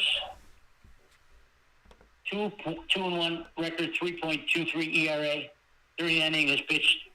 Split time between the minors and the major leagues. Houston, the Guardians. Don't know if Cody's going to make the team or not, but the Yankees are a tough team to make. I mean, let's face it. They got a deep scouting staff, and they got a deep minority system. So now we got Juan Soto, who was their biggest signing, 275 average, 35 homers, 109 RBIs. He's the real deal with a left-handed hitter and that short right field porch right there. He's going to really languish there. But he's only got him for a year. So I think they're going to probably got to try to do something before the season started. Yeah. Try to tie him up. If not, it'll just be a one-year rent and he'll go somewhere else because he's going to get the money. Outfielder Alex Verdugo from the Red Sox. I used to love to watch Alex play. Played hard the whole time. A trade, you know. Hit 264, 13 homers, 54 RBIs. He'll be a good spot starter in the outfielder. Can play any outfield position. Tough guy. Left-handed pitcher Caleb Ferguson came from the Dodgers with Matt Gage on a trade deal. 3.43 ERA, 70 strikeouts. Probably going to be a spot starter, maybe a long reliever. I don't know if he's going to be good enough to stay with the Yankees, but we'll try. Now we got the Mets. They picked up right-handed pitcher Adam Ottavino. Last year, stayed with the Mets. 1 year, $4.5 million deal. He did a decent job, 3.21 ERA, 12 saves. So he was sort of a long and short reliever, maybe a closer every once in a while. He did a good job, and I'm sure the Mets are happy to have him back. One of my favorite players, Harrison Bader, go. Gators. Thank you very much. You're welcome. Harrison Bader played for Cincinnati, and then he played for the Yankees for a while. Then for some reason they traded him to Cincinnati. Don't know how that deal went. Don't know why the Yankees would give up Harrison Bader. He's fast. He plays center field. He's a super player. He didn't play most of the season, but he's a super player. I can't say that enough. 7 home runs, 40 RBIs. He's got a 1 year, $10.5 million deal. That'll keep him in center field for a while. Right-handed pitcher Jorge Lopez from the Orioles, 1 year, $2.2 million deal, 5.95 ERA, 49 strikeouts. Don't know if Jorge's going to make the rotation or not. Doesn't look too promising here. Right-handed pitcher Luis Severino. Now he came from the Yankees. Yeah. Severino's a case. Now Severino used to be a super pitcher with the Yankees. He was dominant in some occasions. I think he even pitched a perfect game or no hitter. I can't remember. But anyway, he struggled last year at the end of the year. 4-8 record, 6.65 ERA. It was awful. He was terrible. So, hey, what's he do? He goes across the river to the Mets, and they got him signed for $13 million 1 year deal. Lewis, I think probably a lot of that money's not guaranteed. I'm looking probably for Lewis to really pick it up. If he doesn't, he's going to languish on the bench. They'll use him for long relief, or they'll release him or something. But he's got to do something better than what he did last year because he was awful. Yeah. Next we got the Oakland A's. Yeah. Right-hand pitcher Ross Stripling, another starter that just had a terrible year. 0-5, 5.36 ERA. Terrible. He was with the Giants, couldn't get anyone out.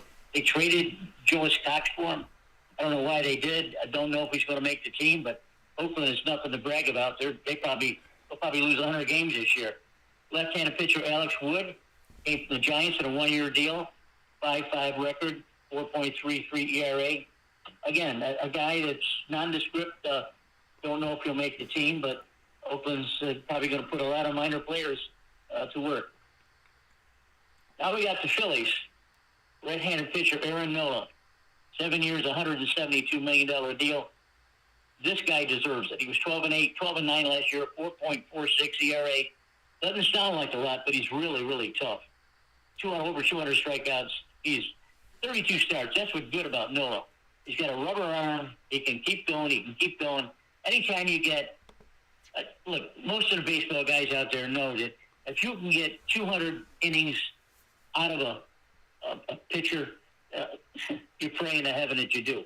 Because most of these guys, they'll pitch 150 innings, or they get hurt, or they don't want to pitch, or they're ineffective, or whatever, you know. They just don't do it. If you can get a guy that pitches close to 200 innings, you got a real winner right there. And they got a winner with Aaron Nola. I'm glad they kept him. Second baseman Whit Merrifield comes to the Blue Jays. Blue Jays, 1 year, $8 million deal. Good hitter, good player. 272 average, 11 home runs, 67 RBIs. We got one more. I think it's Pittsburgh Pirates. Daniel? Oh no, you don't have to. You did your 10. You don't have to worry about Pittsburgh till next week. So the Philadelphia Phillies. So PJ, what he just did here on Wake Up Call with Dan Tortora is that we are running through to help your offseason get you closer to the season, the 2024 campaign of Major League Baseball.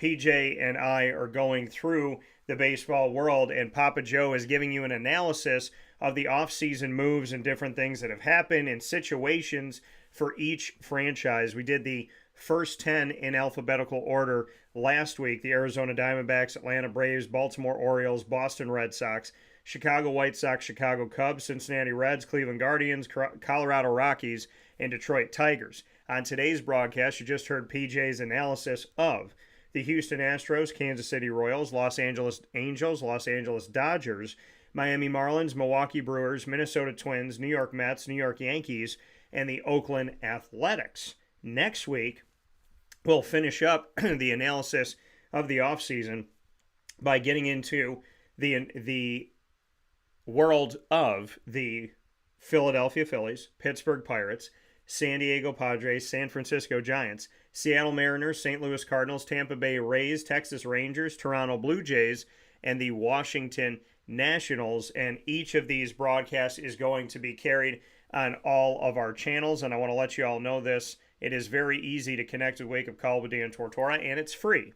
All you have to do is go to Amazon Music, Audible, iHeartRadio, iTunes, and Apple Podcasts, Player FM, Podbean, Podvine, as well as Podchaser.com, Spotify, TuneIn, and YouTube. All you have to do is search Wake Up Call with Dan Tortora, or one word, Wake Up Call DT. And when you do that, you will find these analyses of the world of Major League Baseball, which will be going up for you this week, so you can follow along. And as things happen and as things change, we'll do updates where we need to, and we might be talking about another team, but reaching back to a team that we had spoken about before if a major move comes to fruition. So, with that being said, here on Wake Up Call with Dan Tortora, we will take a step aside, and we'll be back with Papa Joe on the NFL moves and how we feel about the Jacksonville Jaguars and their current state of being right after this.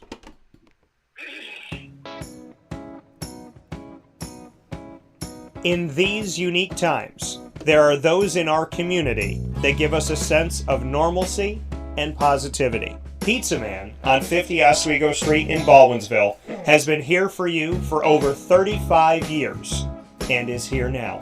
Call 315-638-1234 or order online at pizzamanbville.com to bring those familiar tastes into your home. And remember to come see our monthly on-site broadcasts centered around the community and our Baldwinsville Bees. Pizza Man in Baldwinsville. Any way you slice it, they are always here for you.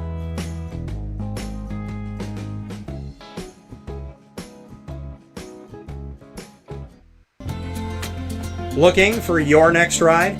Look no further than Great Lakes Honda City, located on 7140 Henry Clay Boulevard in Liverpool, New York. Serving our community for decades, their new and pre-owned vast array of vehicles are available to you Monday through Saturday on site. To search from home, shop at GreatLakesHondaCity.com. Call 315-365-5576 to set up an appointment. That's 315-365-5576 for Great Lakes Honda City, 7140 Henry Clay Boulevard in Liverpool, New York. Great cars, great people, Great Lakes.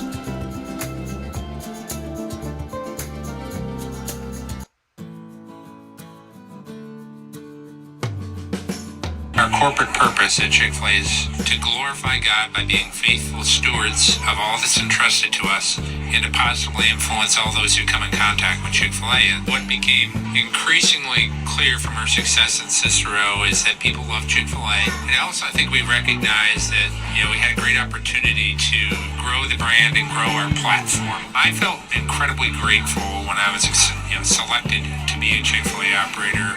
I think what it's meant for me, what I've come to realize on a very deep level is that this is a calling for me. It's not a career, it's not a job. The Lord called me to be a Chick-fil-A operator and to use these restaurants to glorify Him and to positively influence other people. I'm blessed. I'm very blessed. Head to Chick-fil-A Clay on 3974 State Route 31 in Liverpool, New York.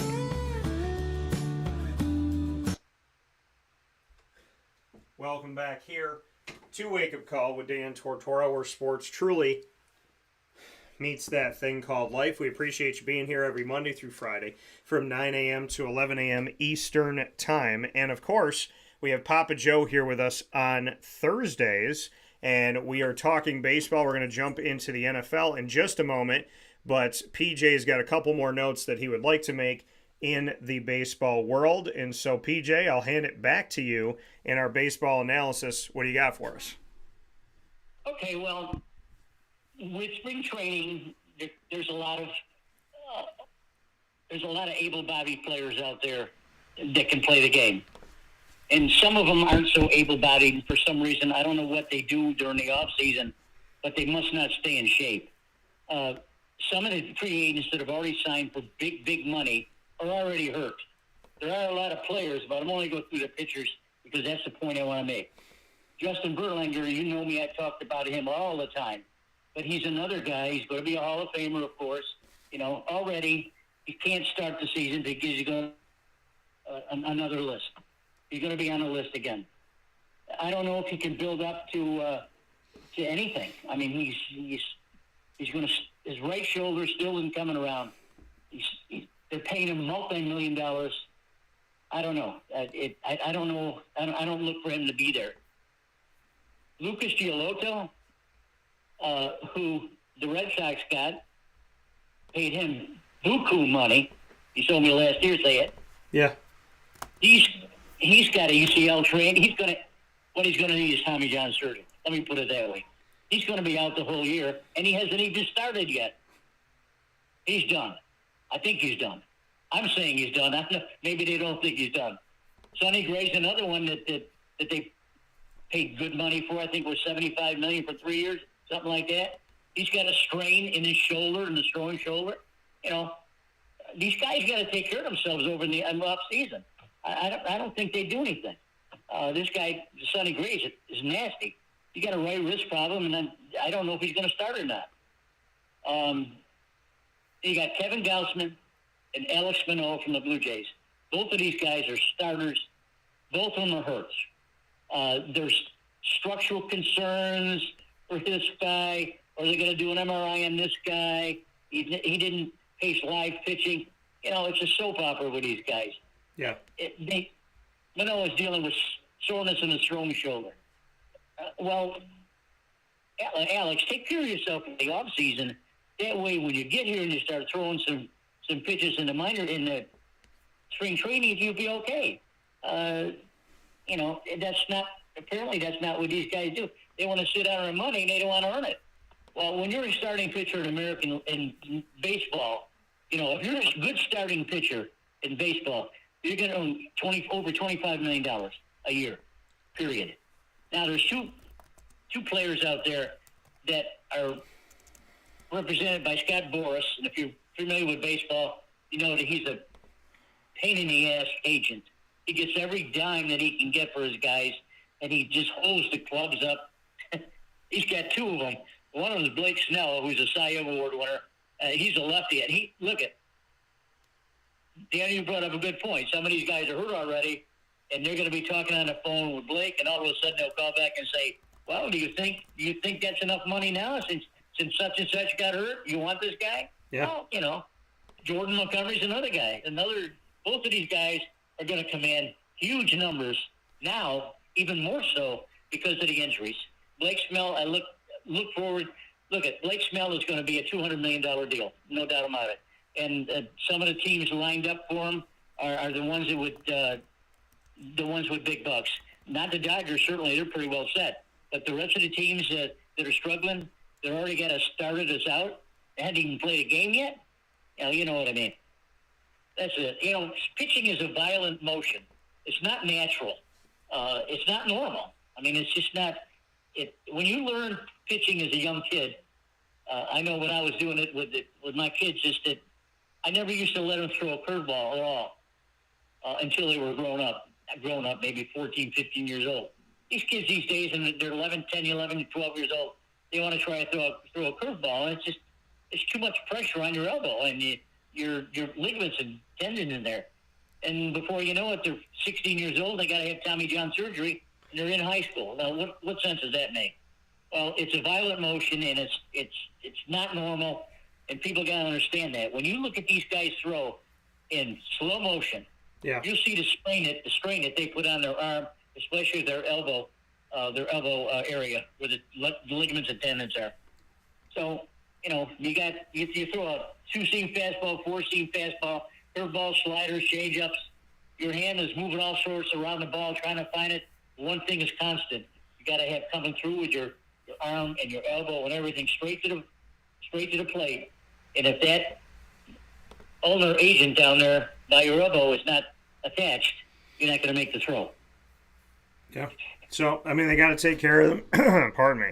Got to take care of themselves. Hopefully these guys get healthy, get well, and stay well. We spoke about Hoskins before. Missed last season due to a torn ACL. He'll be back now, and he'll be a Brewer, not a Philly. So, hopeful that everybody will get back and be okay. Shohei Ohtani hitting a home run in his debut with the Dodgers in spring training. God willing, he is on the mend, and everybody's on the mend here wherever you are playing on the fields of life. We hope that everybody watching and listening, that you heal completely and for good, and no matter what, through God, and you handle well whatever comes your way. And that prayer goes for all the players and for all of God's people in general. A question that we put up last week was, with all the moves the Los Angeles Dodgers have made, will it result in winning the 2024 World Series? The votes are in. Thank you for your voting on X. We put a bunch of stuff up on X all throughout the year. Follow me at CallDT. That's how you can follow the show. That's CALLDT. And the voting went as follows. Will the Dodgers, with all the moves they made, will it result in winning the World Series this year in 2024? 46.2% of you said yes. 53.8% of you said no. Even though they've made all these moves and spent over $1 billion, you do not believe the Dodgers will win this year's World Series. So, interesting there. Thank you for your voting as always. We'll be putting up polls this week and continue on, and I always appreciate you voting in those polls. It's time to talk about the NFL before we wrap things up for the day here on Wake Up Call with Dan Tortora, where sports truly meets that thing called life. So let's have a conversation about where we are here in the NFL's world of the franchise tag. And I'll give you a little background for those of you so that we can understand what we're talking about. There are 3 tender options. Those options are the non-exclusive franchise tag, the exclusive franchise tag, and the transition tag. So you just hear franchise tag, and some people think it's just one thing. It's not. There's 3 different options. The non-exclusive franchise tag, and I want to thank the NFL for posting this information on their site. The most commonly used tag is the non-exclusive franchise tag. When most refer to the quote-unquote franchise tag, they're generally talking about the non-exclusive version. This is a 1-year tender of the average of the top 5 salaries at the player's position over the last 5 years, or 120% of his previous salary, whichever is greater. The tag player can negotiate with other teams, but his current team has the right to match any offer or receive 2 first-round draft picks as compensation if he signs with another team. So, let's look at that once again. The non-exclusive franchise tag, which is what a lot of people talk about when they're speaking about the franchise tag, is for only 1 year. It is an average of the top 5 salaries at the player's position over the last 5 years. So you look at the top 5 salaries of the last 5 years, you put that all together, you say, okay, so you add up the top 5 salaries here, you add up those, so you look at these, you find the middle ground of the top 5 years ago, 4 years ago, 3, 2, 1, put all those together, find the average, or you take 120% of their previous salary, whichever is greater. So needless to say, the easiest way to explain this is, as PJ said, it's buku money. It's monopoly money. It's a lot of money. A lot of money. It's the, in Monopoly when you get those pink dollar bills and you're like, that's not even real. Oh, but this one is. This is that crazy, crazy money that you get for 1 year. Now, the tag player can negotiate with other teams, like I stated, but the current team in a non-exclusive franchise tag has the opportunity to match whatever they're being offered. And if that person decides to sign with another team, they get 2 first-round draft picks as compensation, which teams would be crazy to give up unless they really, really, really believe that this is the only missing piece that they need, or one of them. The exclusive franchise tag is another version. Unlike the non-exclusive, the tagging team retains the sole right to negotiate with the player. The exclusivity raises the pay scale, current average salary versus averaging of the previous 5 years. So it's the current average salary, not of the last 5 years. So if 5 years ago, let's say the average salary for a linebacker was $10 million, then it was 15, then it was 20, then it was 30, then it was 45. Now they're dealing with crazy money just in this year. They're looking at the current average salary. So if in my numbers that I just gave as an example were a little bit crazy, so let me go back to this. If 5 years ago the average salary for a linebacker was $8 million, then it was 10, then it was 12, then it was 20, and now it's 24, which is where it's at. You're going in that realm. You're not going the average of the last 5 years. You're strictly looking at what the most recent numbers are, which means it's going to be ballooned a little bit more.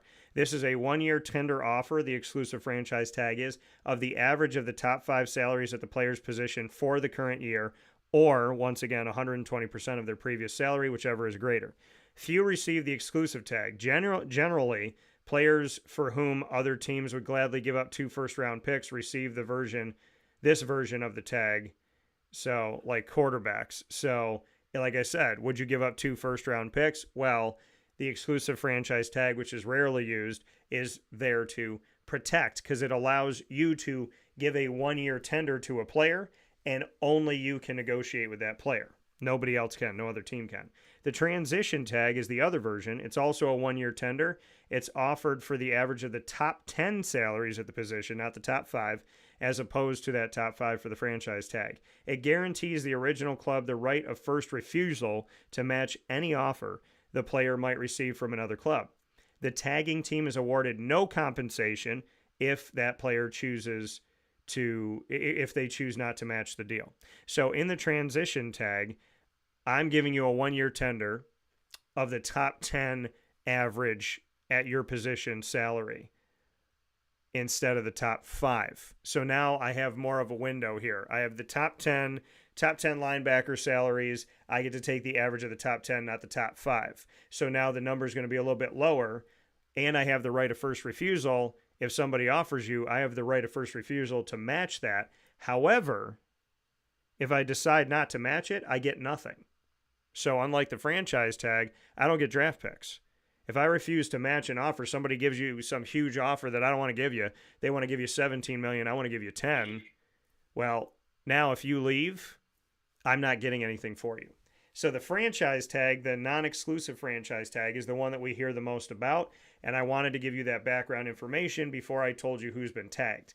Now, each team has a franchise tag. When it comes to the non-exclusive franchise tag that we talk about here, you can only tag one player with that non-exclusive franchise tag, which is the general franchise tag we hear about all the time.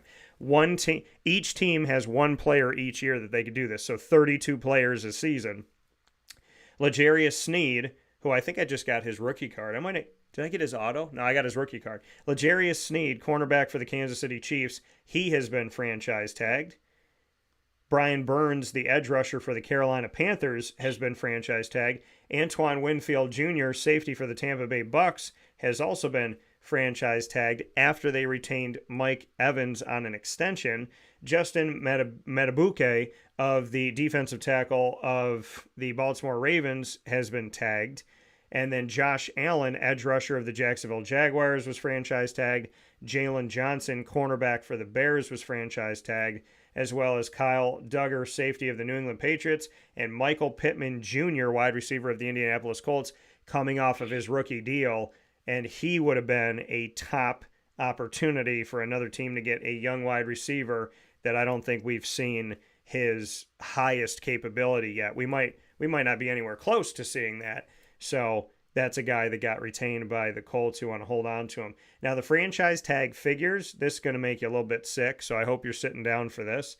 If you're at a light, you might want to just pull over to the side of the road and just hang out for a second here, because I'm about to give you some numbers that are going to, maybe they'll shock you, maybe they won't, but this money is crazy.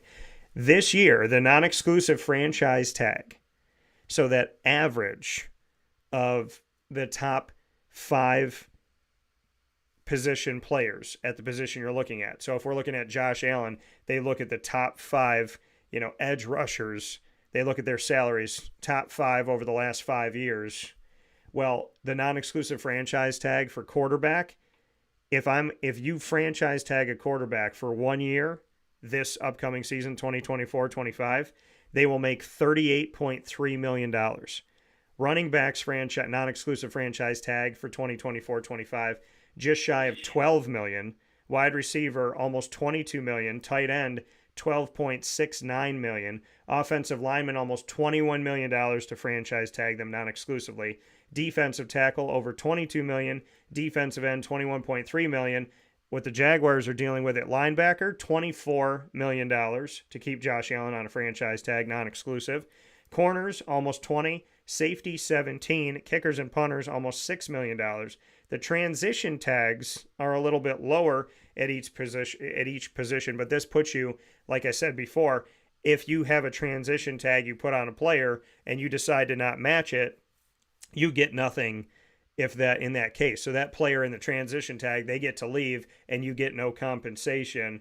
These numbers are a little bit lower. As an example, for quarterback in a transition tag, you're paying them $34.3 million instead of $38 million.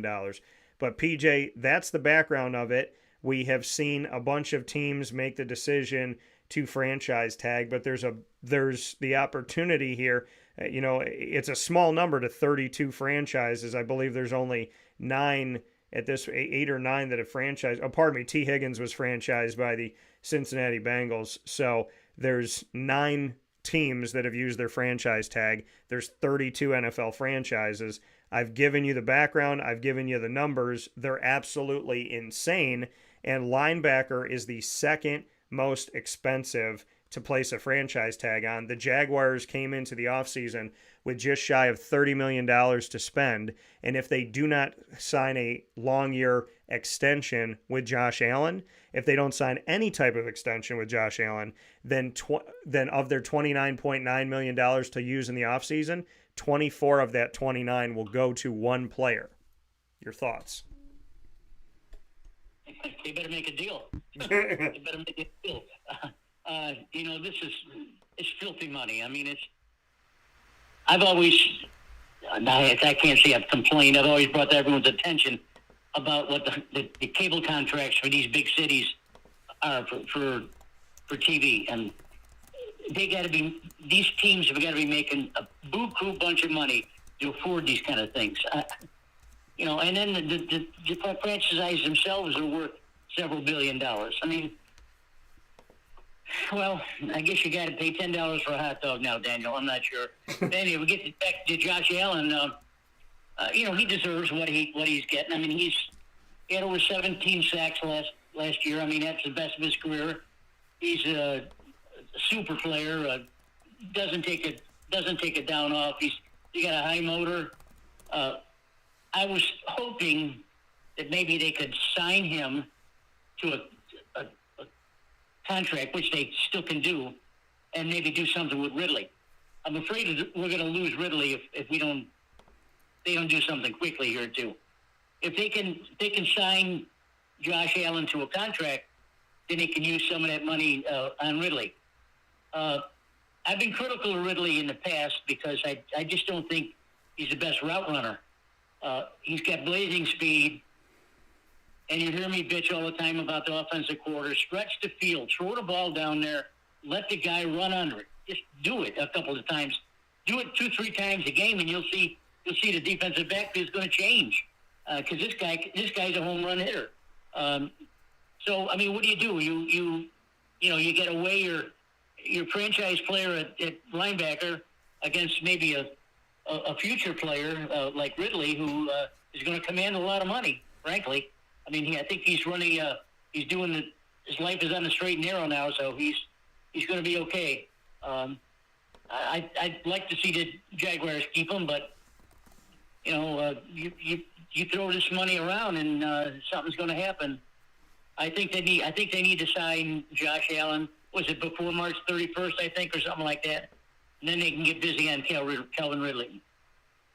Yeah, and when we look at this cap space and we look at the situation that the Jacksonville Jaguars are in, as well as the rest of the league, assuming a cap of $255.4 million per team, the team that has the most money currently to spend are the Washington Commanders that have north of $96 million. I'm going to go down the line here and tell you what each team has to spend in this offseason. The Washington Commanders have the most money with $96+ million. Tennessee Titans with over $80 million. The New England Patriots with $78.47 million. The Houston Texans with $70 million, which is insane, coming off a season where they were the offensive and they had the offensive and defensive rookie of the year, which were in the top 3 picks. C.J. Stroud at quarterback and Will Anderson Jr. on the defensive side of the ball, having both rookies of the year, plus being getting into the postseason, plus having the 4th most money in the NFL to spend, is not good news for the rest of the AFC South or the league in general. $70 million for the Houston Texans.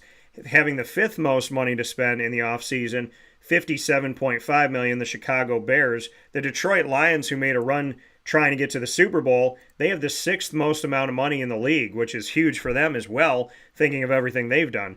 $54+ million. Then the Colts have $52.87 million. The Arizona Cardinals have over $51 million. The Cincinnati Bengals have 50+. And then we go to teams that are under $50 million to spend. The Las Vegas Raiders have just shy of $48 million. The Seattle Seahawks have over $44 million. The Los Angeles Rams have $43.6 million. The Atlanta Falcons have $41.4. The New York Giants have over $41 million. The 15th most money in the NFL in cap space are the Minnesota Vikings with $40.9, the Philadelphia Eagles with $40.7. The New York Jets have, and this is a giant jump, from the team with the 16th biggest cap space to spend, being the Philadelphia Eagles with $40.7. The 17th team, the next team, has $27.5 million, that being the New York Jets. So they are over $13 million less from spot 16 to 17. The Tampa Bay Buccaneers have over 22.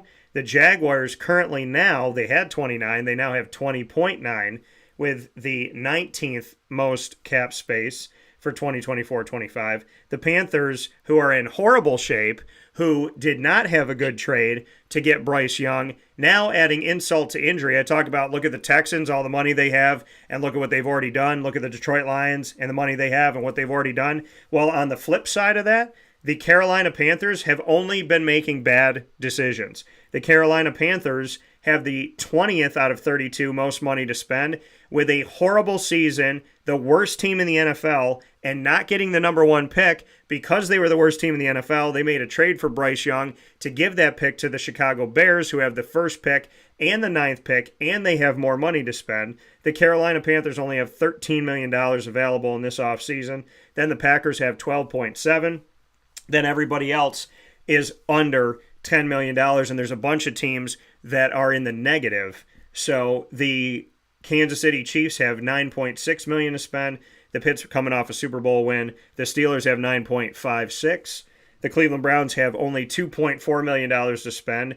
And the rest of the teams are in the negative, including the runner-up for the Super Bowl. The San Francisco 49ers have negative $3.4 million. The Cowboys are negative $4 million. The Broncos are negative $5.5. They are looking at getting rid of Russell Wilson. The Ravens have negative $7.3. The Buffalo Bills are behind the cap here by $7.665 million. They're in the negative. The New Orleans Saints are negative $15.46 million. The Miami Dolphins are negative $16.6 million. And the Los Angeles Chargers are in worse shape. They are behind the cap by $18.619 million and change. So looking at a ton of teams that have no money to spend, they actually have negative money. They're taken after the United States government. And then in a shocking turn of events, Washington, D.C., where the Washington Commanders call home, they have the most money to spend. So that's insane. Maybe Congress should talk to the Commanders about how they can make money and not lose money. So that's where we sit at right now, PJ. Those are the current situations for each team. The Jacksonville Jaguars, as we were talking about, don't have much money to spend.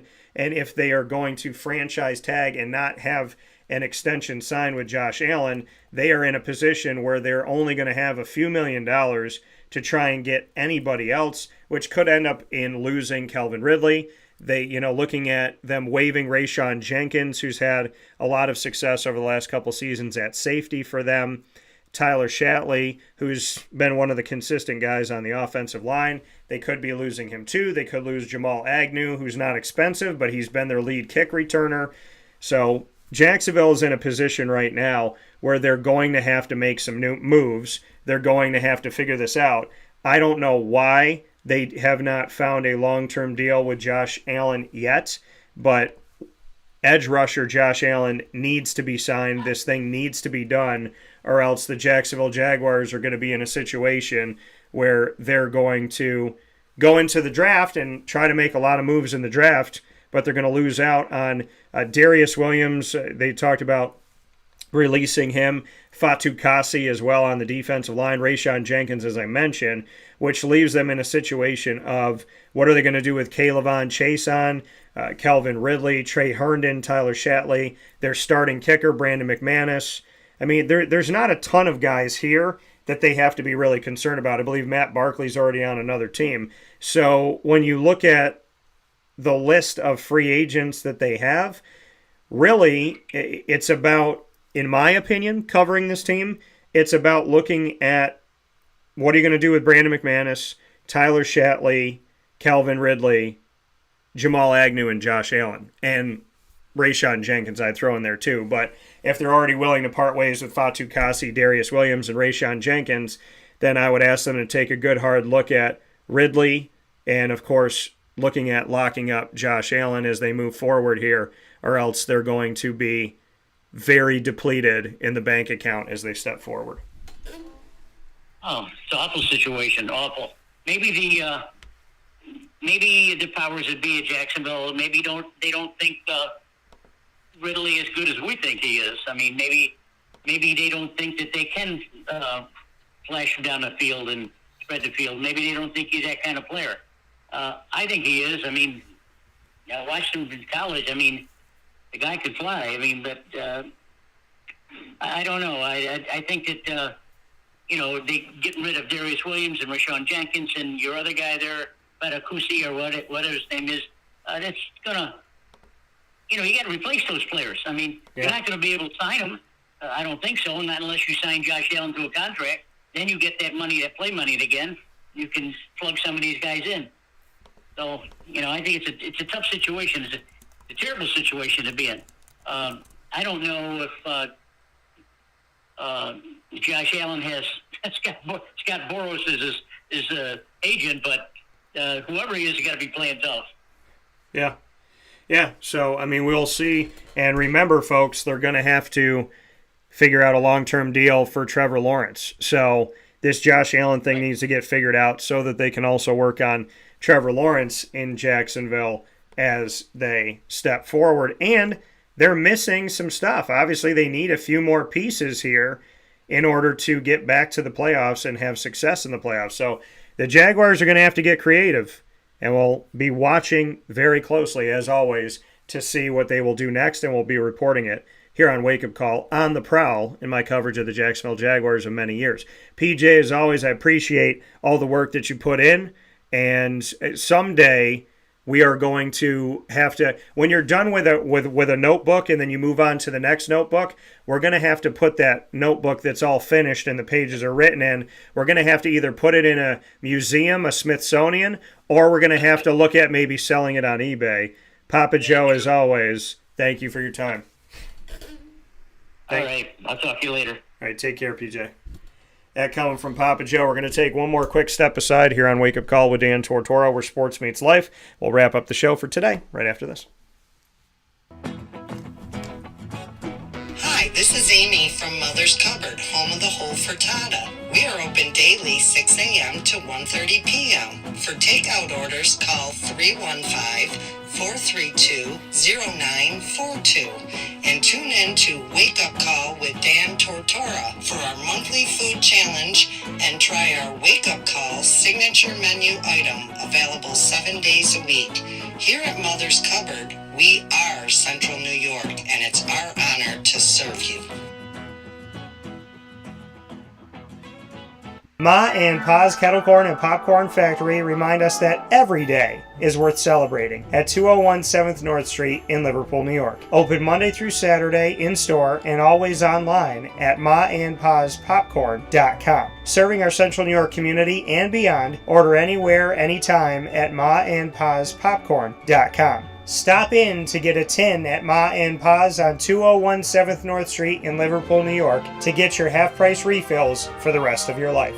Come to Ma and Pa's for your holiday gift giving for family, friends, employees, and clients. And remember, for fundraising and events, to call 315-450-6272. That's 315-450-6272. Ma and Pa's Kettle Corn and Popcorn Factory. How corny are you?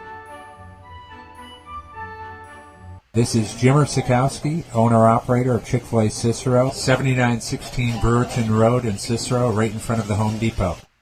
I had a deep feeling that God wanted me to do something bigger with my life and to help people, help others. I kept putting Chick-fil-A in my life, and I realized as I was going through the franchise selection process that positively impacting the lives of others was really core to what we do here at Chick-fil-A. First of all, it starts with the food. The food is brought in fresh daily, and we bring in local produce. We prepare to order in the kitchen. We hand bread our chicken. We hand spin our milkshakes. It's great food. It doesn't taste like fast food. I think the second thing is the way people feel when they come in a Chick-fil-A restaurant. It's different. We try to treat people with intentional kindness here, which is very different and deeper than good customer service. And so I think it feels remarkable for most people to come in a Chick-fil-A restaurant.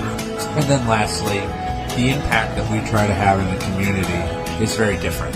It's a big part of the expectation of every operator of a Chick-fil-A restaurant is that they're actively engaged in their community, they're a leader in the community, and they're making a difference. When they realize that what we're striving to do is to shine a little light in their life, that's a very, very different experience than you will have in any other quick service restaurant.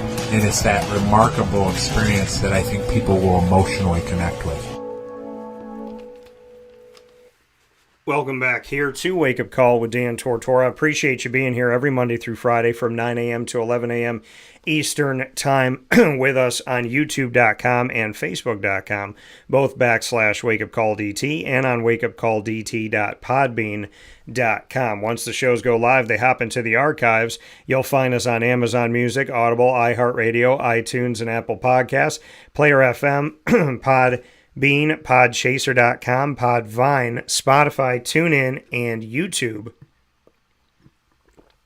All you have to do is search Wake Up Call with Dan Tortora, or one word, Wake Up Call DT. Big time thanks to our entire family here at Wake Up Call with Dan Tortora, Carvel DeWitt, the Wildcat Sports Pub, Mon Pa's Kettle Corn and Popcorn Factory, as well as GG Cards and Breaks, Avicoli's, PB&J's Lunchbox, Great Lakes Honda City, Pizza Man, Mother's Cupboard, as well as Chick-fil-A Cicero and Chick-fil-A Clay, Canine Camp Dog Daycare, and Canine Campground Dog Boarding. And, of course, we are the exclusive multimedia marketing partner of your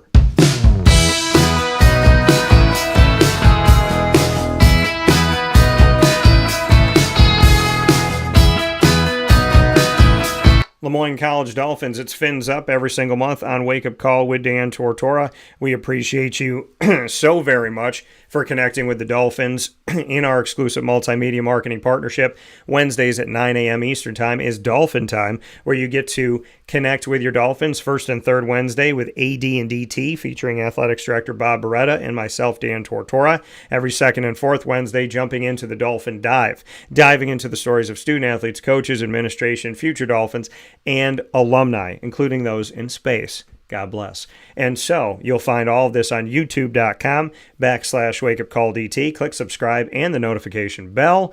And of course, you'll find the LeMoyne playlist on our YouTube channel. You can also find the Dolphins on the homepage of WakeUpCallDT.com, as well as underneath the exclusive partners tab on WakeUpCallDT.com. For more information, go to LeMoyneDolphins.com. Thanks for showing up, fans, and making history. LeMoyne men's basketball winning their first ever Division I postseason game, first ever NEC tournament game, first ever NEC/Division I hosted postseason game. Congratulations, God bless, and let's go for more for Nate Champion and the entire team at LeMoyne, and the women's team getting their crack at it this Monday, March 11th, when they get to host and they get to make history, and hopefully history upon history coming on Monday. For more information, go to LeMoyneDolphins.com. As always, Fins Up.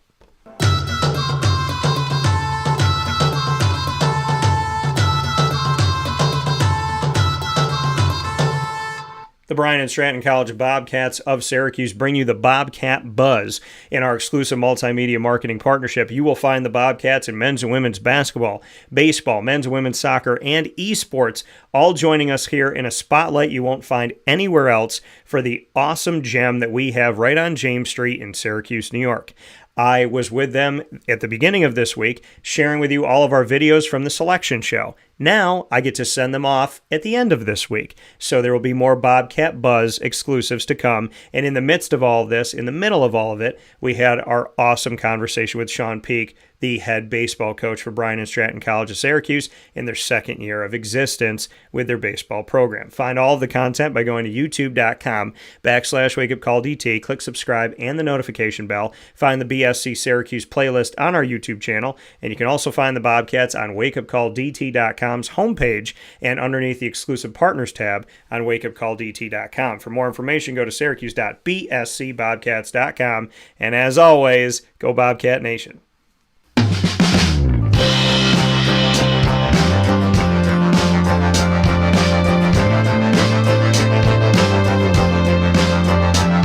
The newest exclusive multimedia marketing partner of Wake Up Call with Dan Tortora, your Binghamton University Bearcats. The Southern tier that I care about so very much and have gotten to do a lot of awesome work with thanks to the coaches and student athletes in the community, now will have a spotlight with Binghamton University every single week in Bearcat Time, which comes to you Tuesdays at 10 a.m. Eastern Time. We will have every single month our Moments with Marshall, an opportunity to speak with Binghamton University Athletics Director Gene Marshall to go behind the scenes on what's going on at Binghamton with the Bearcats. And we'll spend the rest of our Tuesdays in each month at 10 a.m. Eastern Time in the Bearcat Break Room, speaking with student athletes, coaches, and administration about their journey, their personal story, and their connection to the Bearcats and what it means to be a Bearcat at Binghamton University.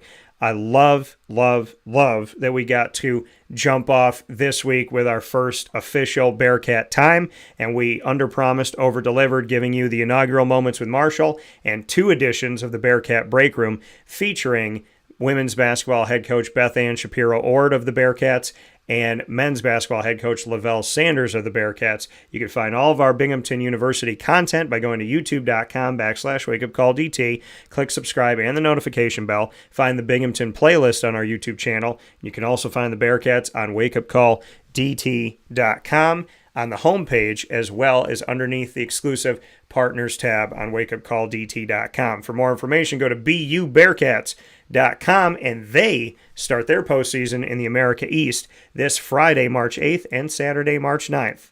Go Bearcats. With that being said, here on Wake Up Call with Dan Tortora, I thank you so very much for tuning in every Monday through Friday from 9 a.m. to 11 a.m. Eastern Time. I appreciate you tremendously. Thank you for watching our videos, all of the shows that we do, as well as all of the specials we carry all throughout, like we did last night with all of our LeMoyne coverage of physically being at the event and all of the extra dolphin dives that we gave you this week with Isaiah Salter, Luke Sutherland, Nate Champion, and there will be more coming up on our social media. So make sure that if you haven't yet, follow, subscribe, do all the good stuff with us on Facebook at Wake Up Call DT, X, the former Twitter, at Call DT, and Instagram at wakeupcall_DT. Big time thanks and a big time shout out to the awesome work of all that are involved with LeMoyne College and the LeMoyne College men's basketball team.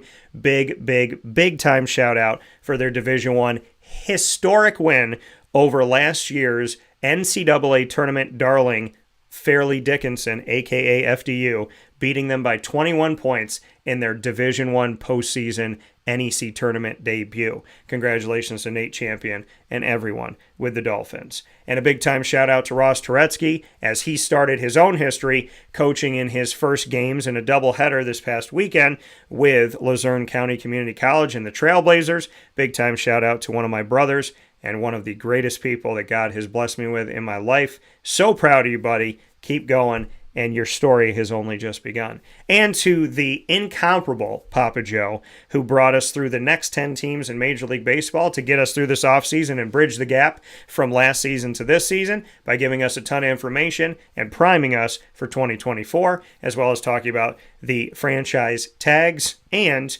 giving us his thoughts on the Jacksonville Jaguars' current situation, franchise tagging with a non-exclusive tag to Josh Allen. A lot of great stuff came up today, and I cannot wait to speak with you tomorrow. I hope you have a wonderful day, and as always, folks, God bless, no stress. Do your best. We'll talk with you soon, and I'm going to share the link because you can get God bless, no stress, do your best on t-shirts and hoodies by shopping on our official merchandising site. So make sure you head off there today. I appreciate y'all. I send y'all my love, and I hope you have a wonderful day.